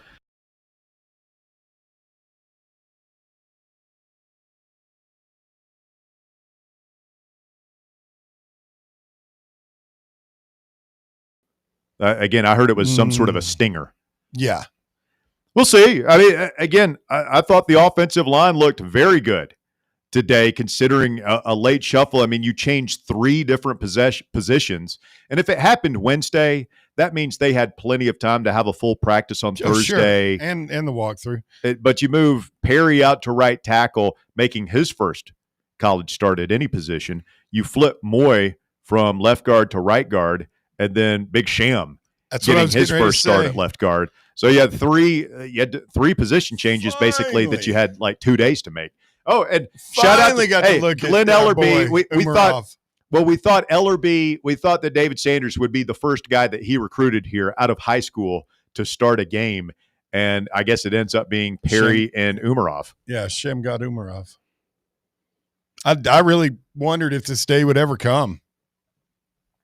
Like a lot of times we'll forget how jacked we are when we're recruiting these guys. But I remember, like, just his name, his big, nasty Russian kid. But finally. Just thinking back to the days of Will Frenemy. We've come a long way. Look at us. We're all grown up. Thanks to Bob for jumping in here this afternoon on the Voluntary Reaction post-game show brought to you by the Griffin Law Firm. We'll open up the phone lines again. If you're just tuning in today on the Fan Run app, maybe you're watching on YouTube, maybe you're listening online at fanrunradio.com. I'm Russell Smith alongside Davey Hudson of Outkick, Bear, and Ryan through the glass, making it happen with us here this afternoon on the show. And we have open lines. If you want to call in, what did you think about it? Are you a believer in Joey Aguilar? Are you alarmed at the yards and points we gave up in the second half defensively today?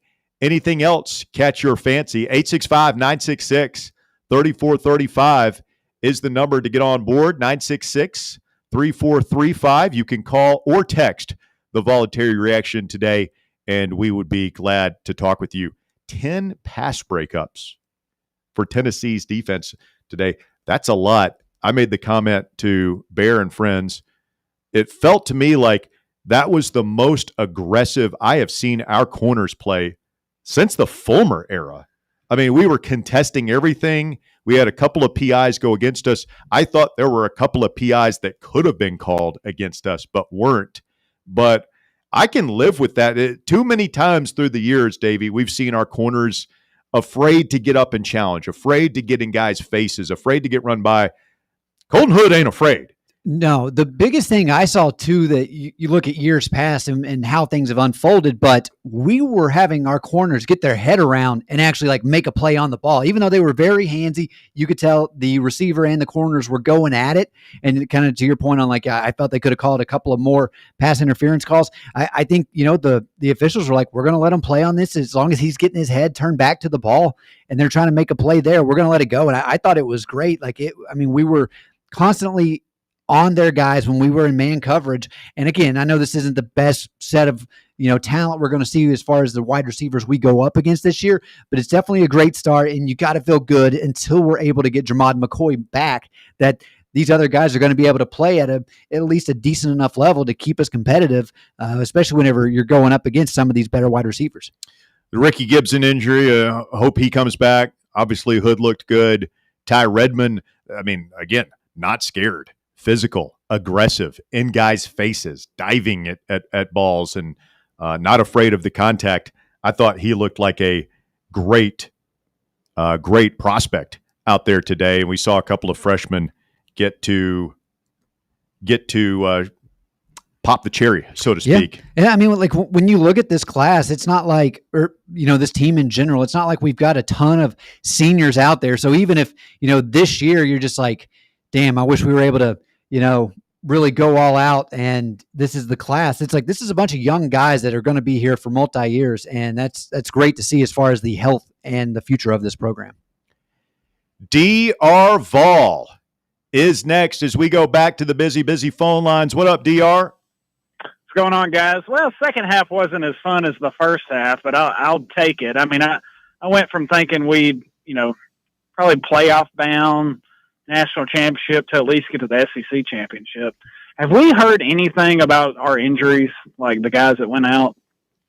Not during the game, just what we said about David Sanders a moment ago, that Heupel thinks that he'll be ready to go next week. But Heupel has always been vague about injuries. I don't anticipate specifics. It'll be hard to come by. Maybe you'll see some things leak a little bit, but this is kind of the way it's been, kind of the way he likes it. Doesn't like giving the opponents anything to go on. And I'd imagine that, Moy and Gibson are the ones that worry because they're starters, obviously. And it's like, if we are going to challenge for an SEC championship, as you say, DR, then I feel like you have to have those two back, especially for the big SEC games coming up. Well, 100%, and especially like Moy going out, and Hobbs is already out. Have they said when he will be back? No, he has some sort of foot injury. The last I heard, it's a process. Like, it doesn't sound like it's anytime soon. I'd heard that he was going to be able to do the underwater treadmill next week. Oh, God. So, that doesn't sound like a guy who's getting close to ready to play. No, it sounds like a JP Estrella kind of thing where we're not going to see him this year, honestly. You brought up Sanders, and I apologize. I haven't got to listen much yet. But, man, I thought Lance Hurd looked good. I called him Lance Turd last year. He's far from a turd today. He's definitely looked improved. Well, I think, with Lance, the big thing is just he's healthy. He comes in last year as a true sophomore who didn't play much, or maybe a redshirt freshman who didn't play much his first year at LSU. He stuck behind, is it Will Johnson, who went Will Campbell. Will Campbell, who went to the Patriots, and he had no experience. So he gets here in summer, immediately has his knee scoped, so he can't go through conditioning, let alone learn the offense and all that stuff. He gets back there, he's clearly not in shape, and immediately has a high ankle sprain. So I don't think he was never in shape last year. He's still learning a new system, and he's inexperienced. And that just created to not what he's capable of, And I feel like he's healthy now and he knows the system. And I thought he was big, nasty, and mean looking today. Yeah, very impressed. I'm going to go back and rewatch and watch the line a little bit more. But have y'all been able to watch the Bama game any? Did y'all see that big catch by Squirrel White? Well, we're watching here in the White Claw Hard Seltzer studios, and you can't see because we've got the tables in front of us, but Davey and I are both watching with our pants off. Yeah, it's incredible so far. You got to give it to Squirrel White, man. He's like Bonnie Blue. If he gets the ball in his hand, he's going to go down on you. He caught that immediately. He went down. God almighty. What the hell is wrong with you? A lot. It's true. Even for voluntary reaction, that's beyond the pale. I don't know. I think what I said about Jesus Christ and JG a few years ago was worse, but it's very accurate. But Davey, sorry for not saying hello, man. It's good to hear you on here as well. Likewise, DR. I was just looking at it. You know what that means? Squirrel White, though, if they are able to win this game in Florida State, that guy will have beaten Alabama 3 of the 4 times he's played them. Wow. Now, isn't Herring on that team too, the linebacker? Yeah, he is. Okay. And I haven't got to listen. Is that his name, Russ? Is it him or Caleb? I can't get them mixed up. Was one still plays for us? Elijah Herring is the one that transferred. Caleb Herring played for us today. Yeah. Yeah. So Elijah plays for FSU. Yeah. Okay. Well, guys, that's all I got. I apologize if I made y'all repeat. I just now been able to listen, but I will continue to listen. You have a good day, guys. Thank you, DR. Appreciate it. 865-966-3435, your number to get on board. Let's get Sean in here next. What's up, Sean? What's going on, Russell? Long time no talk to. Yeah, how are you? Yeah, doing well. Is this Sean the Dolphins fan? I wanted to surprise you. It is. Oh, man, I had to dig back to the foggy recesses of my mind to pull that one. It has been a while. Right. I hope you're doing good, man. Thanks for calling. It is. I am doing well, man. I appreciate it. So a little bit of takeaways from today. Definitely got to tighten up on the penalties there. Defense looked good at times, but missed a lot of tackles. And then Mr. Joey, the gunslinger. Look, the first quarter he was crap, right? He was overthrowing everybody. We're like, oh no, we got another Joe Milton on our hands. But he settled down, got into his rhythm, the running game. And what do we have? Almost 500 yards of offense, and almost split between running and passing. I mean, heck, and at the end of the day, we covered the spread. Yeah, now the win is a win. Some of the passes out to the flats in the first half, those kind of worry me because I feel like if you don't have real good control about, and you're not placing the ball correctly when you're throwing out there, if you're playing against most of the SEC schools, that's the kind of thing, it'll get jumped and it'll be going the other way for a touchdown. So they'll eat them up. I agree. I'd like to see him get those dialed in, but his deep balls look pretty good. I thought he dropped the big one. I mean, he dropped that one right in the bucket. Oh, that was a thing of beauty. No doubt. That's 73-yarder. Yeah, without a doubt. But, Milton overthrows that. And I mean, look, Nico was okay, but I don't think Nico was great. And I think Joey maybe outshined Nico in the first game right here. I mein, not having that much experience in the offense and Heupel's system, I thought he ran it very well, got up to the line quickly. Maybe a fake injury here or there for Syracuse, but, I mean, they rolled. They ran the ball like they do, and can't complain. Hey, speaking of that, I'm glad you said that, Sean. Do any of you guys find it kind of, I don't know, funny or what you'd call it? Tennessee fans will get enraged when the other team is laying down, but they don't think anything about the fact that we still take a dive on every extra point play for at least 5 minutes. Not every extra point play. We only did it once today. Are we a little hypocritical? That's what I'm asking. saying. We scored 5 touchdowns today, and we only did it once. I mean, what do you want? Davey, weren't they supposed to clean that up this year? I thought there was the rule change penalties. the rule change for that is once the ball is spotted, if they go down, then it is a timeout, or if you don't have the timeouts, it's an automatic 5-yard penalty. The problem now is you're just seeing guys go down quicker. The one where I think it was after the long Bishop run. I can't remember the guy's name, but he was the 17-year-old. They show the angle of obviously they're telling they're telling them to go down because Syracuse has 2 guys go down at the same time, but the ball had not been spotted yet by the official. Therefore, it was just a not a TV timeout, but a timeout by the officials, and there was no penalty for Syracuse in that or in that sequence. They got to fix that. 100% got to fix that. Because I mean, it was blatant. Like I'm watching the game with my wife, and I'm like, "Oh my god!" He just all of a sudden he just dropped to the ground. Like, how do you not see that as a ref? Like, even though the ball's not spotted, it's like, look, if you're getting cramped, I get it, right? You get cramped, but if you're cramped and truly cramped, it's not one play to recover from that cramp. A quarter. It's also a lot. I was thinking about this. It's a lot more sellable at this time of year. Well, we had a lot of calf stretching going on. That's what I'm sitting here trying to say. We're as guilty as that. I mean, it's just part of a lot of defensive linemen, Nathan Robinson, Bryson Eason, a lot of guys getting their calves stretched on that field today. But it didn't seem like a critical plays when Syracuse was just running down our throat or anything. We were rolling against Syracuse when they dropped to the ground. Now, the one guy, there's no way they would even, I don't think they'd want him out. And I don't think he came back in. Tank, is it Tank McDonald? For Syracuse? Yeah. Oh, I don't know. He was one of the ones that went down a couple of times, and then he just didn't come back. There's no way they were wanting him off the field. Yeah, but it's interesting, especially now, just compared to when this started, seeing the actual broadcasters really put it under a microscope. And like Louis Riddick he didn't name the kid specifically whenever he called him out, but it's like, yeah, it's we all know what's going on. He's miraculously recovered. I mean, that comment. I would have laid down after I got beat for the 73-yarder if I was him, but. Oh, man. I miss you guys. Russ, love you. Bear, same. Go Dolphins. Going to Indy next weekend for the game. Enjoy it. Good luck against the Coats. Dolphin Sean checking in. First time, long time. 865-966-3435 as we keep things rolling here. And let's get Mike in here. Voluntary reaction. Tennessee wins it today, 45-26 over the Qs. Mike, what you got as Florida State goes in again? It's 23-7, Knowles. Wow. Bama getting blowed out in Tallahassee. Listen, I mean, Gus Malzahn has a his offensive system, he can work magic, especially when the talent's a little lacking. I just don't think this is a good Alabama team. I mean, they're doing they're doing the chant down there loud and proud.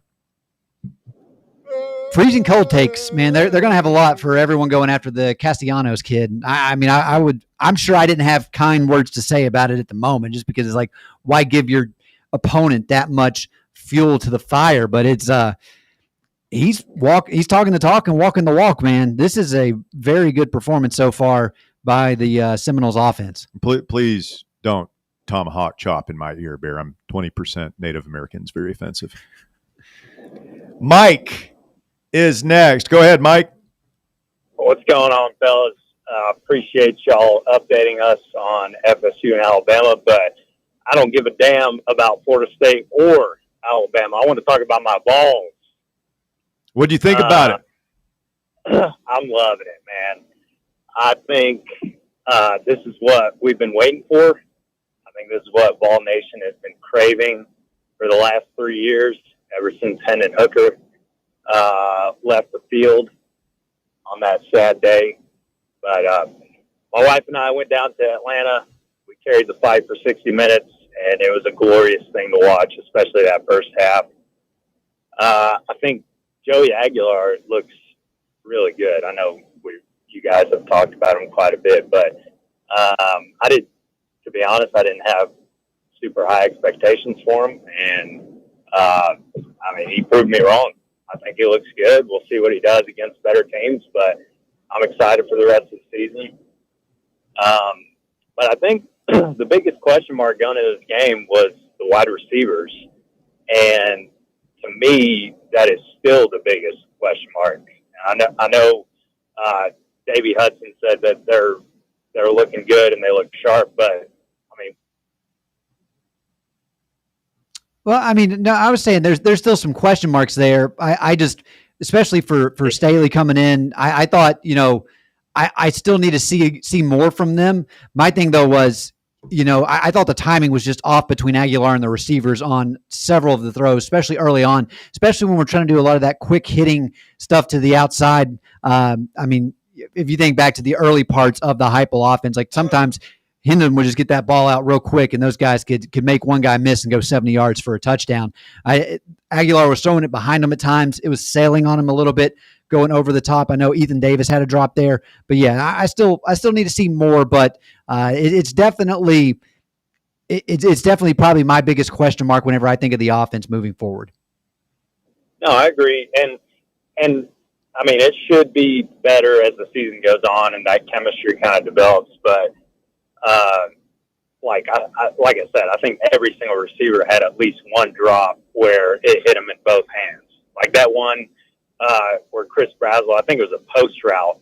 It went straight through his hands, and if it was a spear, it would have killed him, hit him right in the chest. Yeah, you got to use. I really don't think he even tried to use his hands. He tried to use his chest to make that catch, and Aguilar at least put it right on the numbers for him. Right, but no, overall, super excited. I think it's going to be a really fun year. I'll get off and. Thank you, Mike. That was kind of abrupt. It's a new caller. You're like, I'm going to get off here. Like usually, you get the after you say I'm going to get off of here. But Mike was like, hell, I'm just going to do it together. We call that an Irish goodbye on talk radio. I'm going to. Okay, man. 865-966-3435. Did you guys see Devin Hester Jr. house one today for Furman? No. Looking like his old man, kick return. Well, he might need to step up to the Power 4 level. That make you feel old? Devin Hester Jr. is returning kicks now, like his old man. I don't know. My kid turned 19 yesterday, and I'm really I'm not dealing really well. I saw the Donovan McNabb Jr. recruiting profile pop up on my timeline the other day. Are you shitting me? I'm not. It's a real thing. Really? Well, it's weird. Will Bartholomew kid's a starting quarterback at Catholic high school. And it's just, it seems like that was last week when Bartholomew was here at Tennessee, but it's 25 years ago. Yeah. Time flies, man. It goes by. We were talking about the FSU Alabama game. Lee Corso, final college game day. They had him looking like one of in that bow tie. Did you guys see that?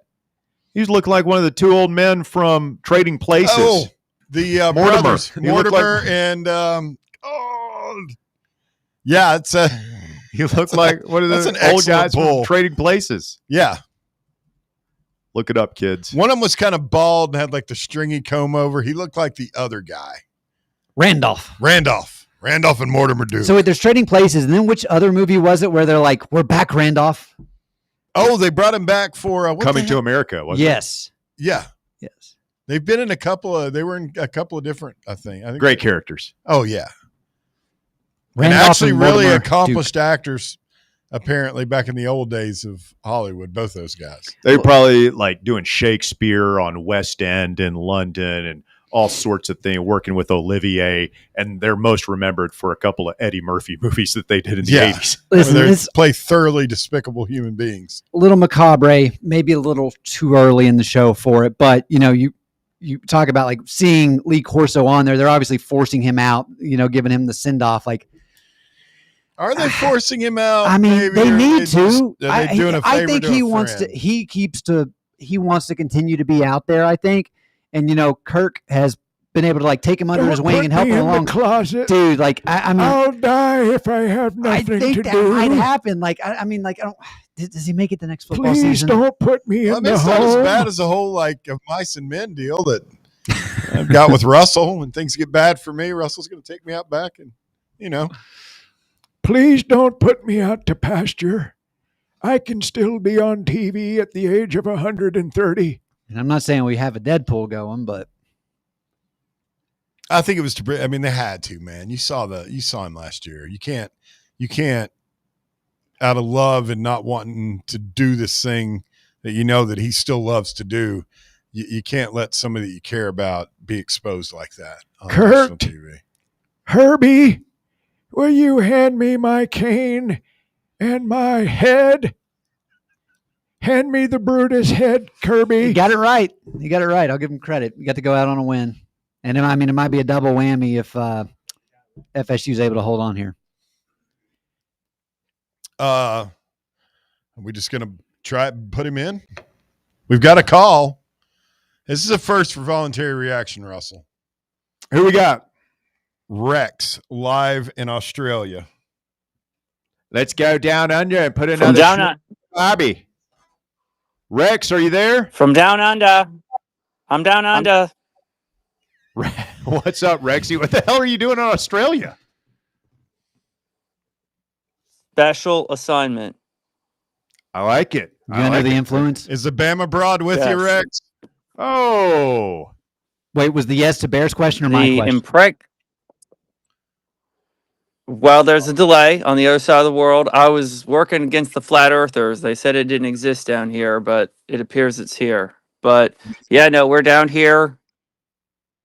And I wanted to place the first VR call from down under. But I don't have TV. I was listening to Mike Keith. I don't know if you guys have talked about him much. He did a great job. Yeah, he's so good, man. I was listening a lot, like on the way over here, and it's just, I mean, the way they've freshened up the entire approach, and this is not in any way a shot at Bob Kessling, who we all love at Fan Run Radio, but like they've been using the same bumper music since the John Ward days and stuff, and all that stuff has been updated. It's newer, it's faster, it's just fresher. And Mike Keith is a pro, man. I mean, he's great. He loves Tennessee, and already seeing some of the clips of his first sack and some of his touchdown calls. He does. Yeah, man, I think fans are really going to appreciate what he brings to the whole Tennessee vibe. It is. It's a new era. I mean, we even get to see Bear on camera now. A little bit here and there.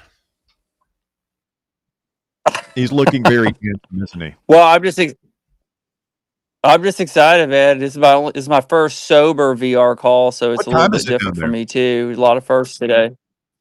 I woke up at 2 a.m. to listen to the first quarter, and then went back to bed. It's 7:58 right morning? now.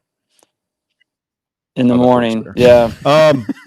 Rex, does your Bama Your Bama broad, as Bear referred to her, is she aware of what's happening in Tallahassee right That's now? all I wanted to know. No, she is with child, pregnant, so we're having to keep any bad news away from her and the baby. Will But you please tell her? we got to go Will you down to the please tell her? priest. We got to raise this child. I need prayer. Ready prayer from the VR community to help raise this baby right. Takes a village. It's going to be a vol. I mean, there's no doubt about that. But I really wish you'd take her the Yeah, phone so we I could got a tell her little. that what's going on in Tallahassee.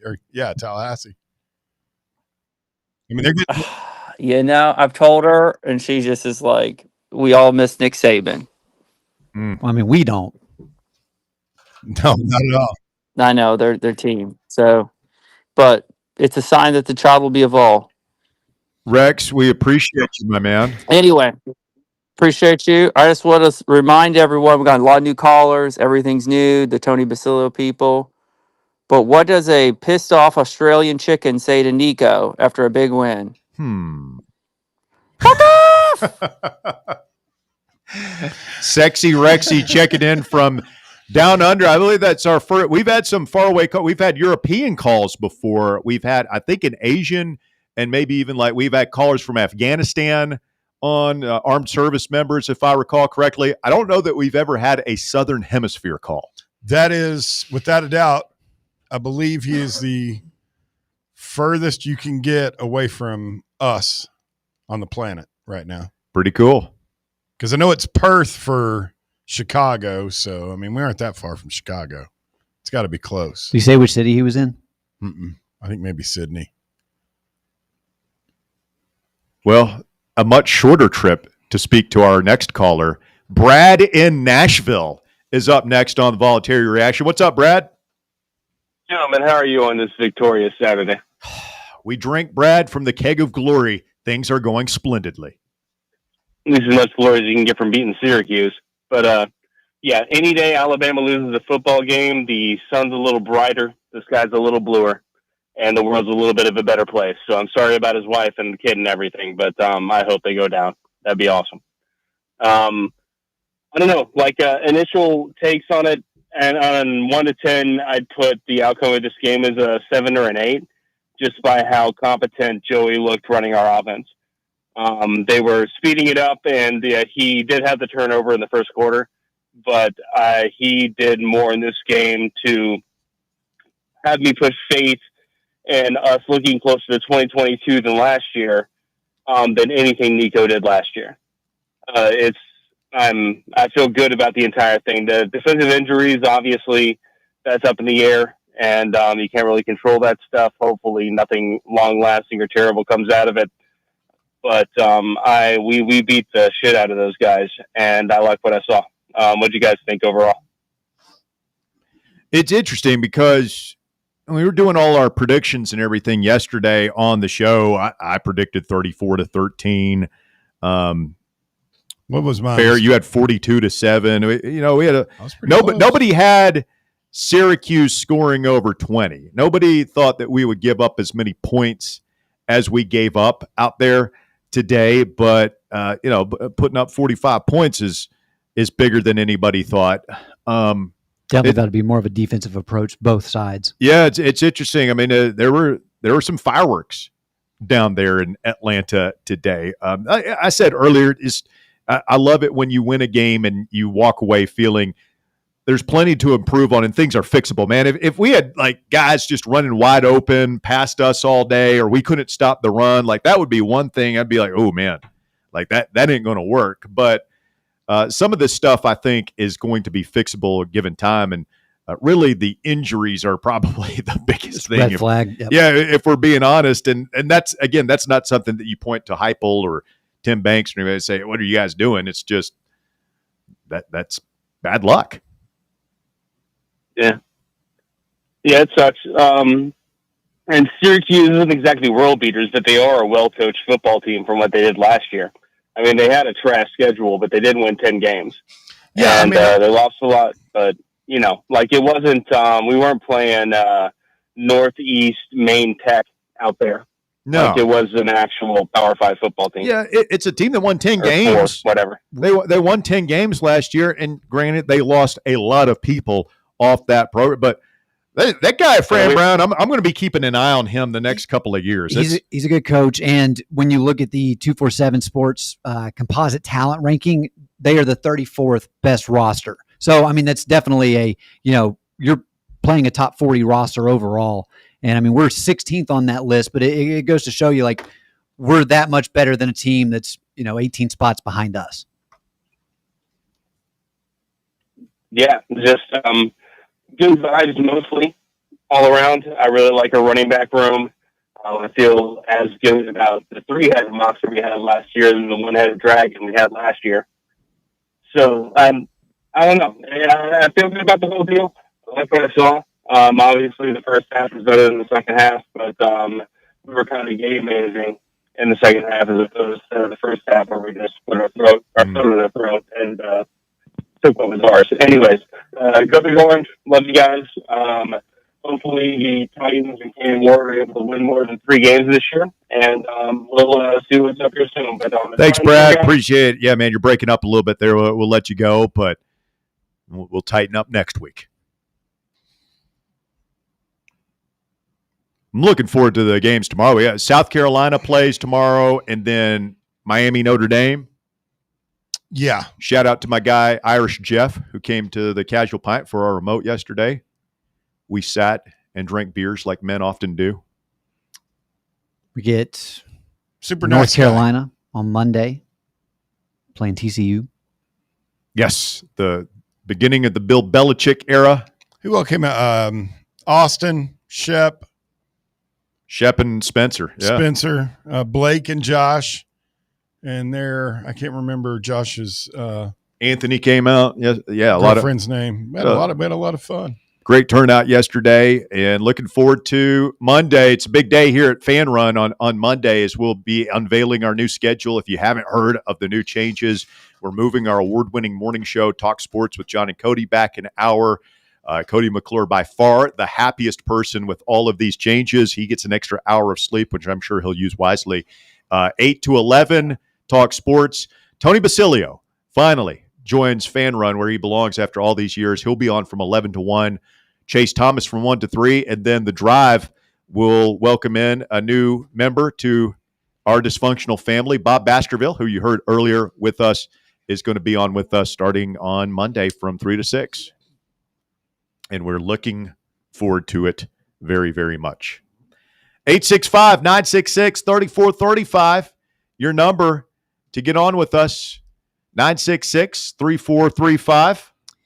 I was going to say, Trevor puts in on the watching the show on X. He says, would like to see the one-handed Miles catch. Never got the other angle. Yeah, I mean, that. I haven't seen that at all.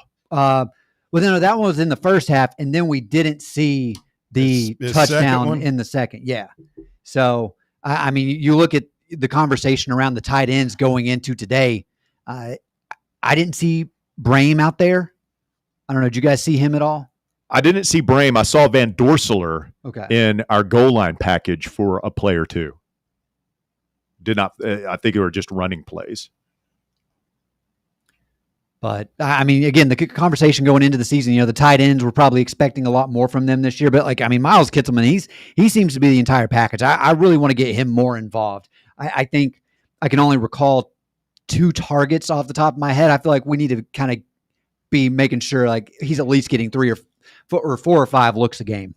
Yeah, and I imagine he draws quite a bit of attention from opposing defenses. We targeted Davis a couple of times.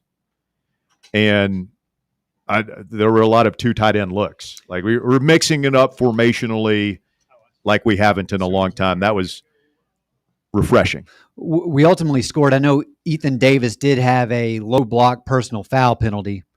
So that one moved us back when we were in a goal-to-goal situation, but didn't impact us when it was all said and done.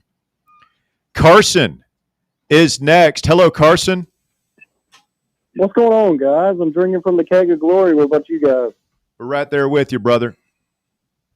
And I don't want to be a Debbie Downer, but I want to talk about a few things that I didn't like, if that's okay with you guys. Yeah, buddy. Floor is Yeah, yours. let's pick nits. Okay, well, obviously I'm worried about the drops, Mike Matthews, and then also Brazel as well. And there was a few of those balls, especially the one to Mike Matthews, that maybe was a little behind him. Also a little concerned about, what was it, 2 or 3 times that we were running a screen pass that Joey missed it high? Yeah, I mentioned the Ethan Davis, like that one kind of stands out. Again, I said this on the halftime thing. There was a throw early on the first possession to Mike Matthews down near the goal line where it was a bad throw, but he got both hands on it. Yeah. The same thing with the Ethan Davis thing. That was a bad throw, but Ethan, like the great athlete he is, I feel like he needs to reel that one in.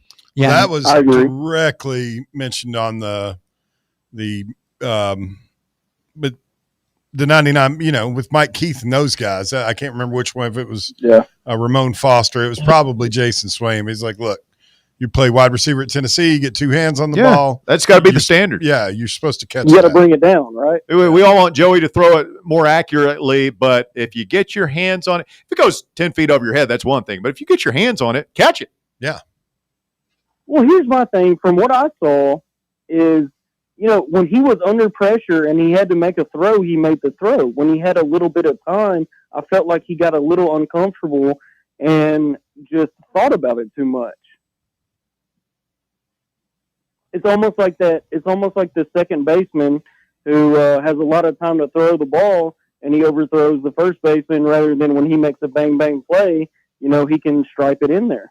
Yeah, I don't know, man. I think you're being pretty. I think you're being hard on him, but again, this is like we talk about the receivers. Like this is when you're a top 15, top 10 program. You're coming off the playoff. All these things that should be the standard, right? That's what we hold. Like we want excellent quarterback play, excellent wide receiver play.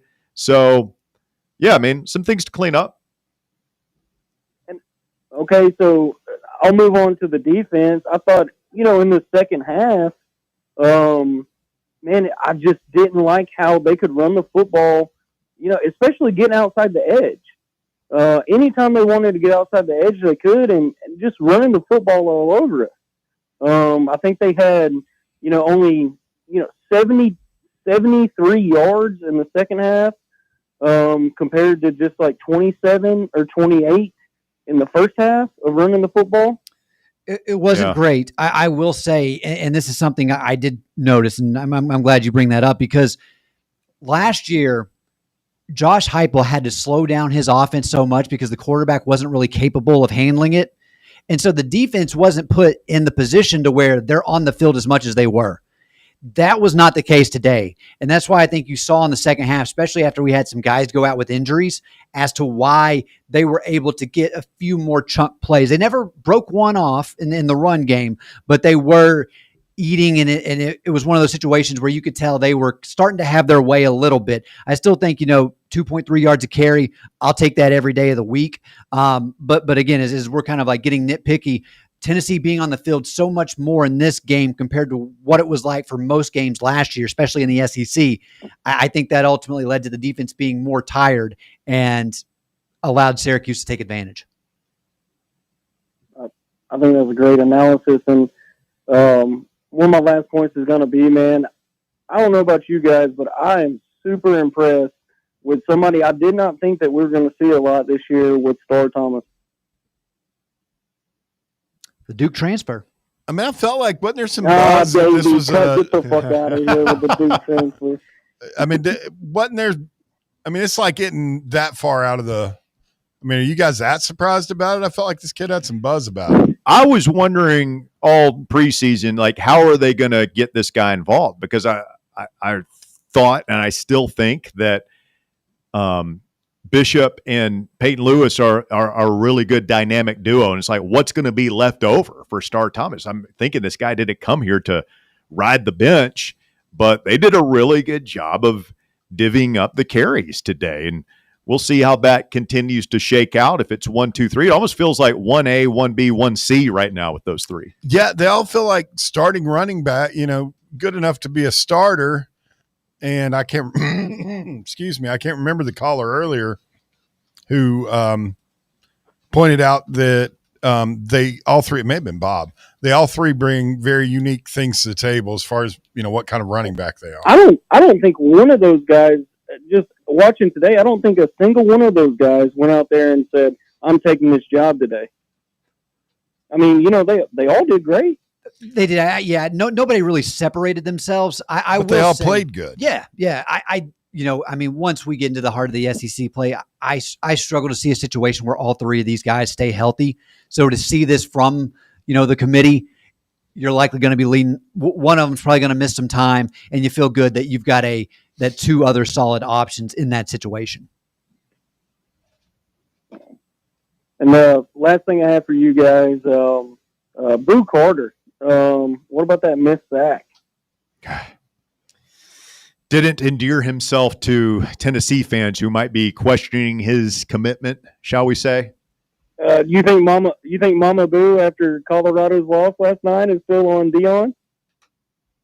I mean, I think she would suck him off right now if he was there. Whoa, Carson! Is that what that depends? Hey, this isn't the drive. This is VR, right? Come on. You think Mama Boo? You saying she'd be waiting in the We've Depends tent? We've already had a Bonnie Blue reference, and I can't say that.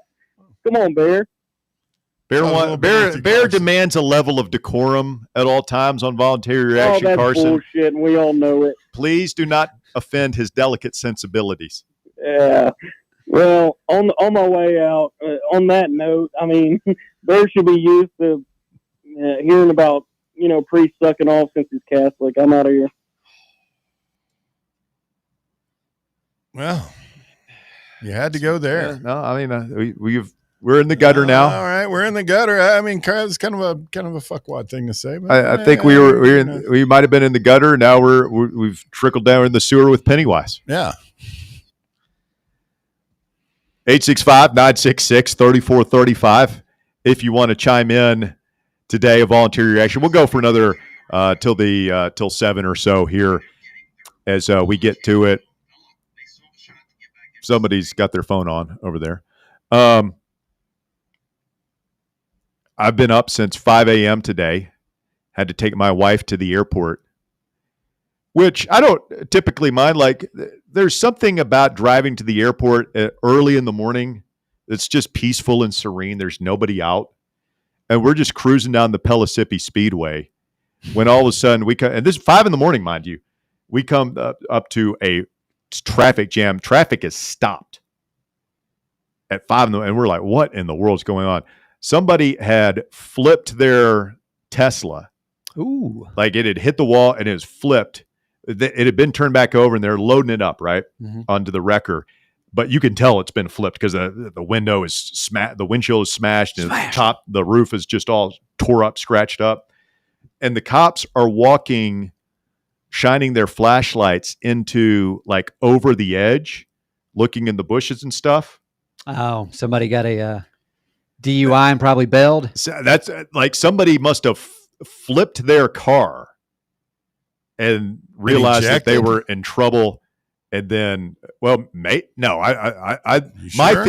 theory is they flipped the car because they were like way away looking over the edge.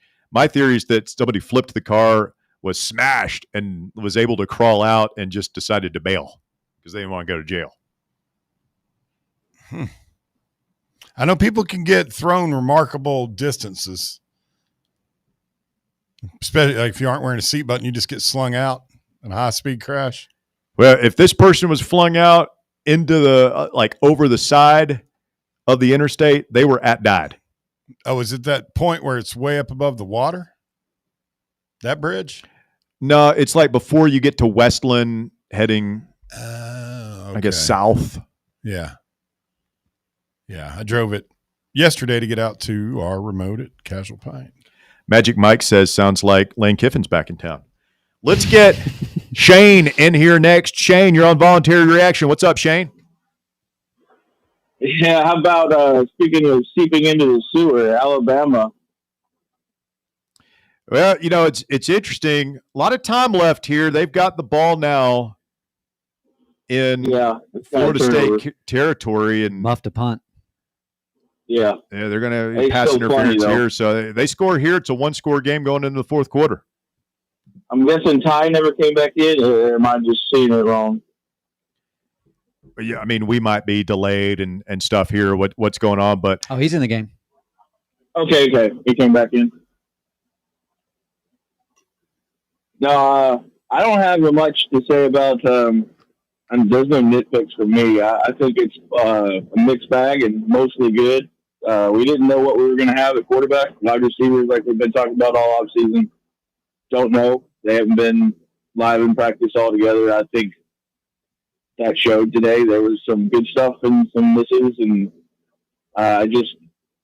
you never know. It's the first game of the season. You've got Alabama down 24-10 to an unranked Florida State team that everybody thought they were going to handle. And by the time we play them in Tuscaloosa, they could be world beaters. So I just don't. There's really not much to take away from game one.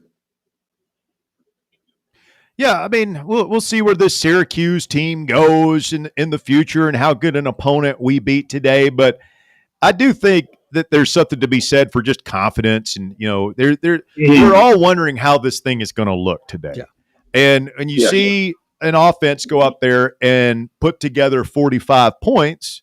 I guess 38. You have the scoop and score, but there was more points than I thought they'd have. Yeah, and for the guys, for Aguilar and some of the young offensive linemen and the receivers, like it's got to feel good to. It's like, okay, we don't suck. we're pretty good, and now you get to go out and ETSU. I mean, you should put up a big number there. Like that should be a huge confidence builder. And that's a scrimmage. And then it gets real. Then it gets real fast. And I mean, it's not lost on me. You go in, you play a Power 4 opponent, you beat them handedly to the point of I never felt this game was, within reach. And I mean, you go back just not too long ago, and we were having to worry about just getting a win if we were going to win against group of 5 type schools. So from a game one standpoint, from what my expectations were before we saw this team, all the question marks we had, I feel good moving forward headed to week 2. Yeah, I didn't make the bet, but I thought about it because I think first quarter was Tennessee by 4.5. I think the first half was Tennessee by maybe 10.5, and then 14 for the game, and they covered all 3. So if you would have bet that parlay, probably would have paid off for you. But I didn't know what to expect. Yep. Yeah, well, with Nico, we would have been up. We would have been down 3-0 at half. So. I don't know. Let's see what happens here. Nico roasted. We roasted a couple of overmatched opponents with Nico to open up the season last year. Remember how worried we were about NC State going into a neutral site game, and you put up 50 on them, and all of a sudden, Nico for Heisman and everything, and it tailed off. We were good, but the offense tailed off. So. That's a lesson for Heupel and those guys to learn too, right? Is you got to keep building this thing. Got to keep it going. Hopefully, we can have like a 28-0 first quarter against ETSU, and just build some depth and get some snaps. And then, of course, instead of Florida like every year, now it's Georgia around my birthday, day before my birthday. Now I got to watch one of these games and try to ruin my weekend, but. It's usually been Florida my whole life. Now it's Georgia. So we'll see what happens. And we don't get to see anything about Georgia because they play Austin Peay next week. So, well, yeah, and they won't be as tested. What do we have a score on Georgia, Marshall? It was like 34-0 at halftime. It's now 38. They were blasting them. Okay, that was a Cover Boys right side. Georgia minus 38.5. So need them to keep dropping the hammer. Into the third, it is 38-0. We need more. Yeah, we're gonna need a little bit more. Thanks, all Shane. Right, appreciate you, man. Well, baby. Yes, appreciate the phone call. Slim Josh Heupel says, "Can you assholes not talk about traffic and the game?" Not talk about traffic and the game. Yeah, it's grammatically it doesn't make a lot of sense. I think he didn't like your traffic story with the Tesla, and he's wanting conversations about the game. Oh, is my understanding? Everybody's a programmer. I mean, this is the third hour of voluntary reaction. We get off the rails a little bit from time to time. We'll talk about silly stuff. I mean, it's 6:30. Rush just kind of told everybody he's been up since 5 a.m. Yeah, what do you want from me? After giving you a full week of outstanding content. YouTube guy, back off. It was Skinny Josh Heupel?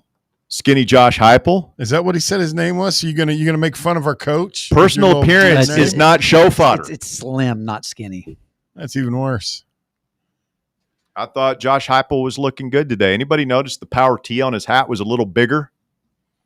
No. A little bolder? I wish you'd remember to ask Jamie that. A little more exciting? Jamie's a resident power T size. Mm-hmm. Size matters. It does. Talking about, just Josh Heupel, this is something, and again, we're in hour 3. A lot of the conversation going in, this isn't so much about this game, but it's the idea that Josh Heupel's system puts his players behind developmentally for the next level. I don't know if you guys got into this earlier this week. Yeah, a little bit, but to me, it just doesn't hold water. I mean, Dante Thornton's probably whatever they want to say. Just, I guess their story would be that despite playing for Heupel. It sounds like he's going to be starting next week for the Raiders. Tillman's starting for the Browns. Hyatt, if I'm not mistaken. I mean, we've got 3 NFL starters that played wide receiver here under Heupel. I'm willing to go ahead and put the bus label on Jalen Hyatt. You need to watch very carefully what you're saying right now. I understand it. Listen, can we get him like on a franchise that isn't cursed with a decent quarterback before somebody can get him, utilize his talents, which he's incredibly fast and he has really soft hands. But listen, you can make that argument, but let's look at it from the other lens where it's like, so Josh Heupel can make this guy a Biletnikoff Award winner in the best SEC of all time. And yet the guy struggles when he gets to the next level. That's obviously a problem. You got him drafted in the third round. You know what the problem is? He hasn't had a quarterback as good as he had his last year at Tennessee. I get that, man, but to push that, you're going to tell me Daniel Jones is as accurate as Hendo was in 22? I'm not going to say he's as good, but Malik Neighbors came in and looked like one of the best rookies we've seen a wide receiver since Justin Jefferson. If you want to go kiss Malik Neighbors, LSU, be my guest. That's the other thing. Look for somebody it's on the a other UT-centric podcast. That's really good about Tennessee right now please, with Tristan Keys. The fact you got that guy to flip from LSU. Now, I will make Vol fans upset with this next comment, but I'm going to go ahead and say it. LSU's wide receiver university. Jamar Chase, Justin Jefferson, Malik Neighbors, Brian Thomas, 4 of the best wide receivers in the NFL right now. And they've got that guy committed to LSU, and we're able to go in there and flip him. I love that. That's great. I was surprised when it happened because of what LSU's been able to do with wide receivers the last several years. So you've missed the vitriol you used to get on social media. Some of your takes. Listen, when you were on 3 and Out. I look at it. I do have some concerns where it's like I want to see Josh Heupel have that elite quarterback, go to the next level, be the number 1 overall pick, do like what Lincoln Riley was doing, where it's like you've got the Heisman winner going number 1 overall back-to-back years, and Baker Mayfield and Kyler Murray. Heupel can have success with these guys. I'm not one that's going to sit here and just break down his entire offense and be like, oh yeah, here's the flaws of why this doesn't work. I'm curious to see what happens with Hendon Hooker. I mean, you could also argue, he's just not been the same player since the torn ACL. Hopefully he does get a better start with the Carolina Panthers, even though he's currently on the practice squad. But I think all I care about is, are we winning games at this level? And do you get drafted? And right now, Heupel's done a really good job at that. He's also put a bunch of quarterbacks in the league. I mean, I realize none of them have been like Super Bowl players or anything, but I mean, a lot of players he's coached have gone on. I think there's a middle ground to be found here where it's like we're putting guys in the league. He needs to have some guys have some success in the league. We need to see Dante Thornton become a true starting wide receiver. We need to have a quarterback at some point nail down a starting job and be a guy that the franchise builds around. We need Dylan Sampson to be a dude. Yeah. We need some of these guys to start being a little bit more productive. And I think that'll come. I still say that we need to upgrade our recruiting efforts. I mean, top 15-ish is okay. It's good enough to go 10-2, as we've seen. If we really want to make a run at championships and hang banners, get big trophies and all that stuff, you're going to start recruiting solidly in the top 10, not just borderline top 10, solidly in the top 10, signing more 5-stars, signing more guys like Tristan Keys, Savion Hyder, who's going to Michigan, Faison Brandon, guys that are going to make it to the next level. So it all goes together. Let's get OKT in here next. OKT, you're on Voluntary Reaction. Go ahead. Well, can I start off with going after Bear since we're not on live radio, just on the app? This ought to be good. By all means, go ahead. All right. Well, some of us don't live in West Knoxville, so we can't listen to the radio waves. So when the app is down and we can't hear you guys for like whole shows, is that Bear's fault? I mean, usually, yes. We just something goes wrong. I get the blame. Hashtag blame Bear. Yeah. You guys dropped that Wednesday and missed all half of that show. Friday, God knows what happened there. I was sitting right next to Russell. Whatever happened there? I heard like 30 minutes of commercials. I mean, I feel like I spent my money. Well, yesterday was a remote show, correct? We've got a lot of really good sponsors. What do you want from us, OKT? We're trying over here. We're trying. Content, not commercials. Jesus. Any thoughts on the game? Can we say, all right, I'll get back to the game. Can we say legitimately after the game today that we have a quarterback who has a brain? Someone who wouldn't leave a $2 million situation for $800,000. They actually get it. Is that a legitimate? I mean, yeah, I think that Joey Aguilar passed his first test here. He's got 11 more. Nico passed his first 2 tests last season. He did not pass all of them. So I think there are things to like about Joey's performance today. I thought he saw the field well. I thought the run was great. I thought the touchdown to Starr was great. There's a lot of us that he are never ran out of bounds. He never ran out of bounds. Let's see what happens. Let's see what happens against Georgia. Let's see how much better we can get this guy, how much more comfortable we can get with these receivers, and let's see if we can go do it against the Dogs in a few weeks. Well, and the other thing, too, is let's see how he operates when it is a close game because, I mean, we took a 17-0 lead. Never really felt like anything was within the grasp of Syracuse coming back and really making it a game. I hope he performs the same way he did today whenever the pressure is really on and it's a make or break play. And that was my point. It's like he overthrew a few there to start the game, but he always seemed to be at the right target. It's not like he was doing something he shouldn't be doing. He overthrew it a little bit. His receiver dropped it, but he seemed to be on the right page. And we haven't seen that in quite a while. No, it looked clean. There wasn't a lot of looking to the sideline. What's going on? I'm confused. It looked clean out there from an operational standpoint. And it should. Again, you're in year 5. You've had the same defensive coordinator all year. You've had Josh Heupel. It's the same system. Yes, it's tweaked and everything. But at this point in year 5, it should run like a well-oiled machine. You might not have the best players that you want, but it should look smooth, and I thought it did today. He did. I mean, he did. He looked, and I'm a Browns fan. I got you guys all the time for giving me shit about my Browns.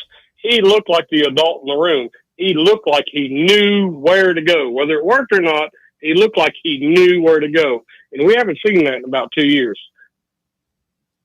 I mean, he was definitely processing what he was seeing faster than our 2 previous quarterbacks. It's something that we've talked about on the drive. One of the big differences between Hendon Hooker and the 2 guys that, followed him was a lot of that was Hendon was really good at processing information at an incredibly fast rate, like within, when a play's live. And not being a retard, just. I wouldn't say that. Bear's very offended at some of the language that's being used by you callers. Please clean it up. My man is struggling right now, and he doesn't need this kind of offensive language being uttered in our ears. That's exactly right. choose your. I mean, it's one thing if you But just you say know it's true, Bear. You're not going to disagree with me, are you? Yeah. He's got the finger on the button. I mean, it's rare that It just anybody's seems gotten like flushed off this. I don't know about Joey. He might just blow up the next few games, but he seems to understand the position a little bit better than we've had the past couple of years. He knows not to run out of bounds on fourth down. He knows at least put the ball in the air and not just stand there. He seems to have a grasp better than we've seen the past couple of years. Yeah. Again, we'll see. More evidence is needed, but the early returns are pretty good. OKT, we appreciate you, man. Anything else? No, that's it. Love you guys. Hey, keep the streaming going because we can't listen to you on the radio. All right. We got you. We will send this up the – everybody's a programmer, Davey. They're little There is a damn suggestions. radio engineer. They think it's just you hit one button and everything just works. Because when we had our staff meeting yesterday, we specifically said we want to screw over OKT. We don't want him to be able to listen to any of the programming that he enjoys. Like, if there's any way that we could make his life miserable, we should go to great lengths to do that. Make sure to do it the day before the season starts too, when you know he's really antsy and excited for the commentary. Joshy Boy is next. What up, JB? Hey, Russell Smith, Davey, Bear, and whoever else is in the studio. How do you guys Downtown doing Ryan on Brown. Saturday? Put some respect on his name. Downtown what? Ryan Brown is that's the boss. That's the guy who pays us. Please Ron be Brown, nice. Ron Brown the GOAT. Okay. So, guys, I want to say something right now. Joey Aguilar looks a lot better than Pajama Boy. He made more deep throws than Pajama Boy did. Hey, what do you think Nico Iyama Pajama is wearing to the Rose Bowl or to Utah right now for his first start? I would say probably, I don't know, some kind of pajama pants. Is he in the Tweety Bird jammies? Is he in the Tweety Bird jammies, Joshy Boy, or do you think he's wearing one of those dresses like he wore to the Vol War? You think he's going with the mini skirt? Wore one of those dresses. It's his culture. Yeah, his culture. Oh, I forgot. I forgot, Bear. I'm sorry. It's his culture. Don't want to offend. Very PC edition of the voluntary reaction today. Yep. It's not so much that. I mean, OKT was he was a little out of line himself. So, a little out of line. What do you guys think about the defense's performance today? Do you think, given all the players that got hurt today, would you give them a break today after what happened, or what? I mean, I wouldn't give them a break. I thought they had a solid performance. Definitely things to get in the film room, clean up, but we were able to get to the quarterback, caused 2 turnovers that led to 14 points. And I mean, I can't be too upset, Joshy Boy, whenever, you actually have your defense score a touchdown in a game. And for the most part, you kept them in check on third down. It's a completely different scenario. Whenever you look at last year, if you remember, there were a lot of games where it's like the opponent's going for it on 4th and 1 and Tennessee managed to get a stop. We struggled in 4th down today. And had you been able to get those stops and turn the ball over on downs like we did a lot last year, I mean, it's a completely different conversation about the defense. So those are just some of the situations I want to see us do better at. But I mean, 5 of 14, that's what Syracuse was on third down conversions. They weren't really able to run the ball until they're late, whenever you could tell the defense was getting tired. They did a good job of not committing penalties. But again, that's, we always talk about the Heupel system. Heupel's teams are generally committing a lot of penalties, but we can't, for whatever reason, get a hold. I don't think they had a holding penalty today, which is something that continues to go back whenever we're looking at Tennessee playing defense. So a lot of things they can clean up, but it's not like I thought the defense played bad today. Yeah, I'm looking at Joey Aguilar's stats for today: 16 completions, 28 attempts, 247 passing yards, no interceptions, 3 touchdowns, a pretty damn good day, if I would say. Yeah, and it felt like in the third quarter we were trying to sit on our lead. Yeah. And then when they cut it to 38-26, I think there was like 6 or 7 minutes to go. And I remember sitting there thinking, okay, well, let's bleed the clock, man. We might give up another score and end up winning by 5, but like that beats losing. So let's just bleed the clock here. And then Heupel did the exact opposite. He put his foot on the accelerator. We went fast and we scored another touchdown. And obviously he was right to do that. And I think the lesson to be learned there, Joshy boy, is don't take your foot off the gas. I know that's what we did last year. Yeah. Let's manage the ball game, protect our lead. Our defense today was not as good as it was at times last year. Right. So we got to go score points. And we saw more from Heupel's offense as far as like him opening up the playbook. But again, once we get some more of these tests, especially against some SEC opponents, we'll understand if Aguilar's got as good of a command as we're hoping he does. Again, 1 out of 12 games so far, and hopefully you make the playoff and you have a lot more opportunities there. But yeah, it's just I like what I saw from game 1, but there's still things I realize once we get a better opponent. It'll be curious to see how that all unfolds. Yeah, I agree with that, what you said, Davey. So with the big win today, guys, I want to say out the door, great win. Offense played a hell of a game.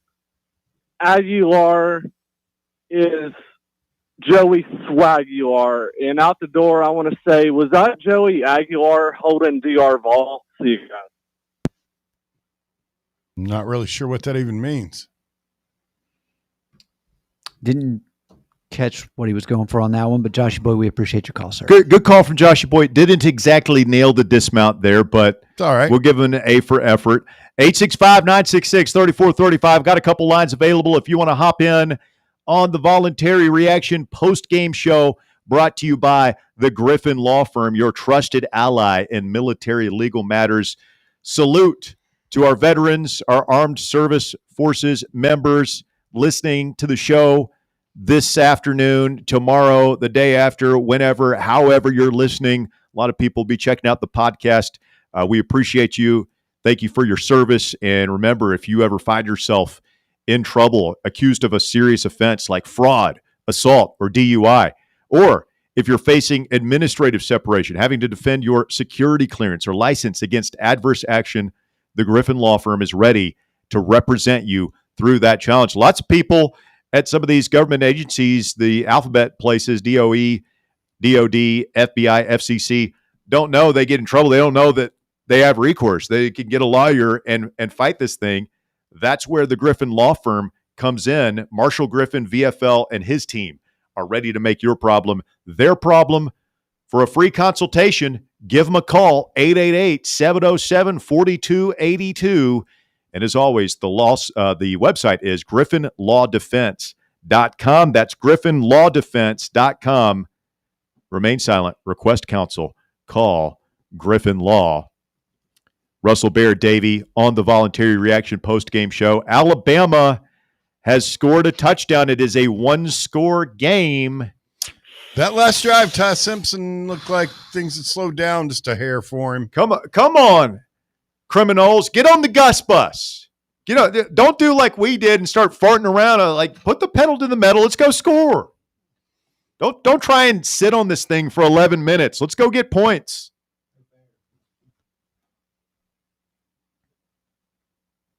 Fart this away. FSU.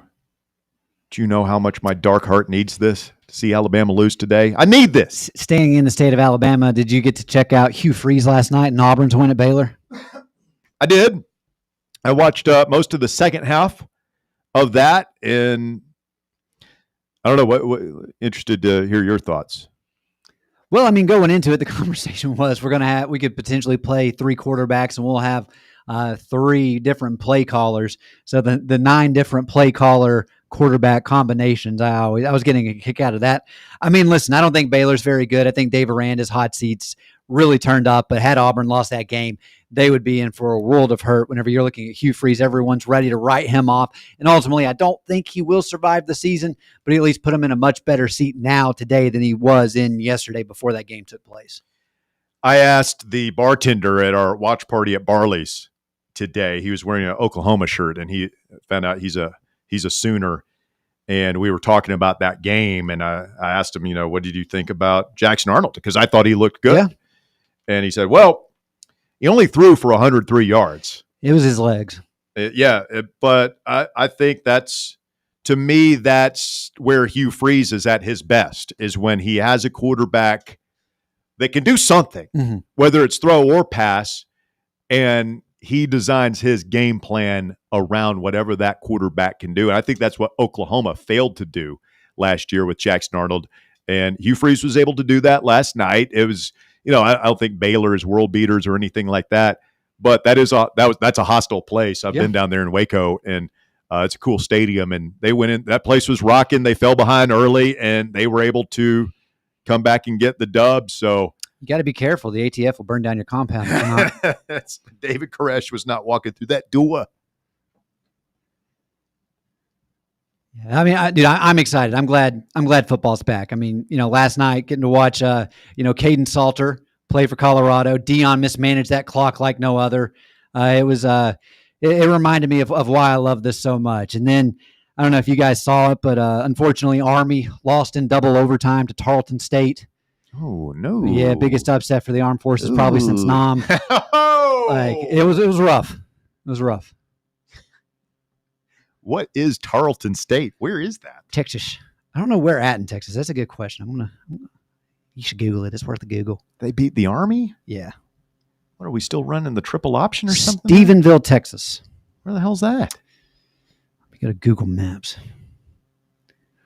What's this close to? Stephenville, Texas. It's southwest of Fort Worth. So not too far from the Dallas-Fort Worth area. Where Mrs. Smith flew to today. Visit her folks down there. Maybe get back in time for the parade. What parade? I don't know. That's an FCS program. I'm sure they're doing something for the win. Oh, I got you. Wrapping up this edition of the Voluntary Reaction, I want to thank everybody for tuning in. Big thanks to the boss man for getting the video and everything looked great. Bob Baskerville, his appearance. Shout out to Sexy Rexy chiming in from down there in Aussie land. All in all, boys, I think that we've got this thing off to a pretty good start. If I do say so myself, and I do. Yeah, absolutely. Trying to connect with somebody on Spaces. Am I? You hear that? Yeah. Oh. Yeah. We got one more coming? No, huh? It was just he was checking. I'm confused. Oh, okay. Right. I apologize for bringing that to the attention of everyone. Yeah, it's our first VR too. Again, 9th season. Not many people probably thought we'd still be here. Look at those losers. I mean, Jesus God, after the Butch years and that idiot Pruitt. This is fun. I'm having a lot more fun after this VR than I did the one with Georgia State. Ugh. What was are we really going to go down that road? What was the worst? What was rock bottom? Georgia State followed by BYU. That BYU, I remember thinking, what are we doing? What are we even doing with ourselves? With our this time? Is dumb. And then Pruitt managed to win 8 games that season, 5 of the SEC games. I believe he beat an SEC team where they were going to fire their coach at the end of the year anyway, and people managed to talk themselves into, oh no, we figured it out. We're turning it around. He's going to be okay. The Indiana bowl game wasn't. That was fun. You had fun? Yeah. It was a good win. At the time, like not knowing the future, yes, we all felt good. I mean, you say like people bought into it, like you're so stupid, but I bought into it. I'm pretty sure you guys did too. Yeah. I was always skeptical. Bullshit. After I took 2019, I was, I never thought that we're back, we're turning the corner, but I thought after we won those games and won that bowl game, I thought, okay, like we could at least maybe. go like 8-4. Yeah, pretty maybe, regular. maybe we're about to do the thing. Maybe we're about to get it going. We were not about to do the thing. We did not get it going. The narrator. They were not about to get it going. All right, guys, give me a closing thought or two, and we'll take off. We appreciate everybody jumping in here. Appreciate the Griffin Law Firm. Want to thank all our friends here at Fan Run Radio. Big important time right now. A lot of things going on. Got the new lineup debuting Monday. Everybody should be sure to tune into that. And it's a labor of love on Labor Day for us here at Fan Run Radio. We will be right back here breaking it down to levels that can only be described as beyond scientific with the first Overreaction Monday of the year. Davey? Boys, always love the opportunity to be back home and breaking down a Tennessee win. Appreciate everyone tuning in. Without you all, this would not be possible. And we were just talking about the worst times. I mean, we're coming off some of the best times, and I'm hoping those best times continue. First test of 2025, able to take advantage of a Syracuse team that, had some fire there late. And I like what I saw from Josh Heupel and this Tennessee team so far. Again, just one piece of evidence to look at and see how this is going to work out, but I feel really good moving forward. And I know we're moving in the right direction when it comes to some of the stuff for college athletics. We got ETSU next week. What are we doing? I'm not going to say anything bad about ETSU, but the fact that we're playing this team, come on, guys. It's a waste of a weekend for me. And let's get some more of these Power 4 opponents going. But this has been a fun show, a fun start to the season, and more great times to come. Bear, closing thoughts? A great start to the season. Got a good win over quality. Very well. Say what you want. They were we had them on talent, I feel like, a lot of times. But they were a very well-coached team. I think that was pretty obvious. And good luck to them for the rest of the year. And look forward to – I will be connecting in. I'll call in next Saturday. I'll be on the West Coast for next week's game. And then back in here for Georgia week, ready to go.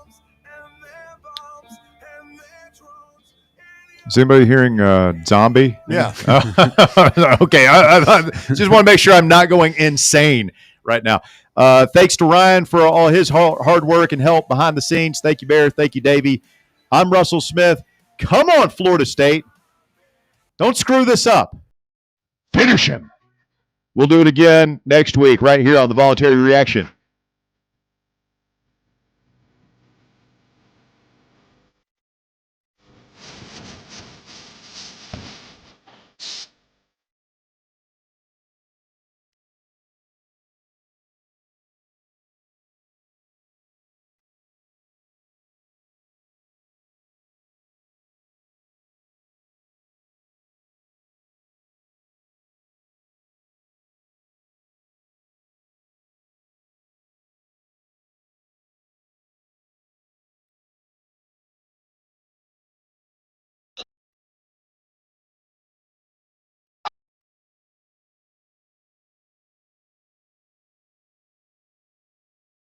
Listen, more power to you. I hope it happens, brother. I'd love to have.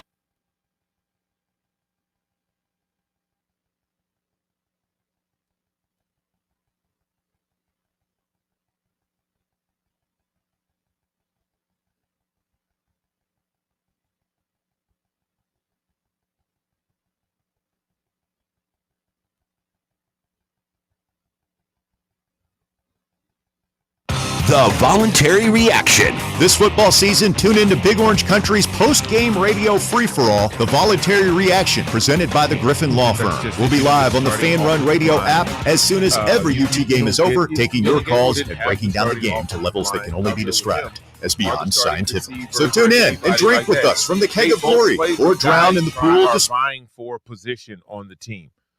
How you handle that, what I saw from Shedeur was some of the same criticisms I had for him when he was at Colorado. He held on to the ball too long.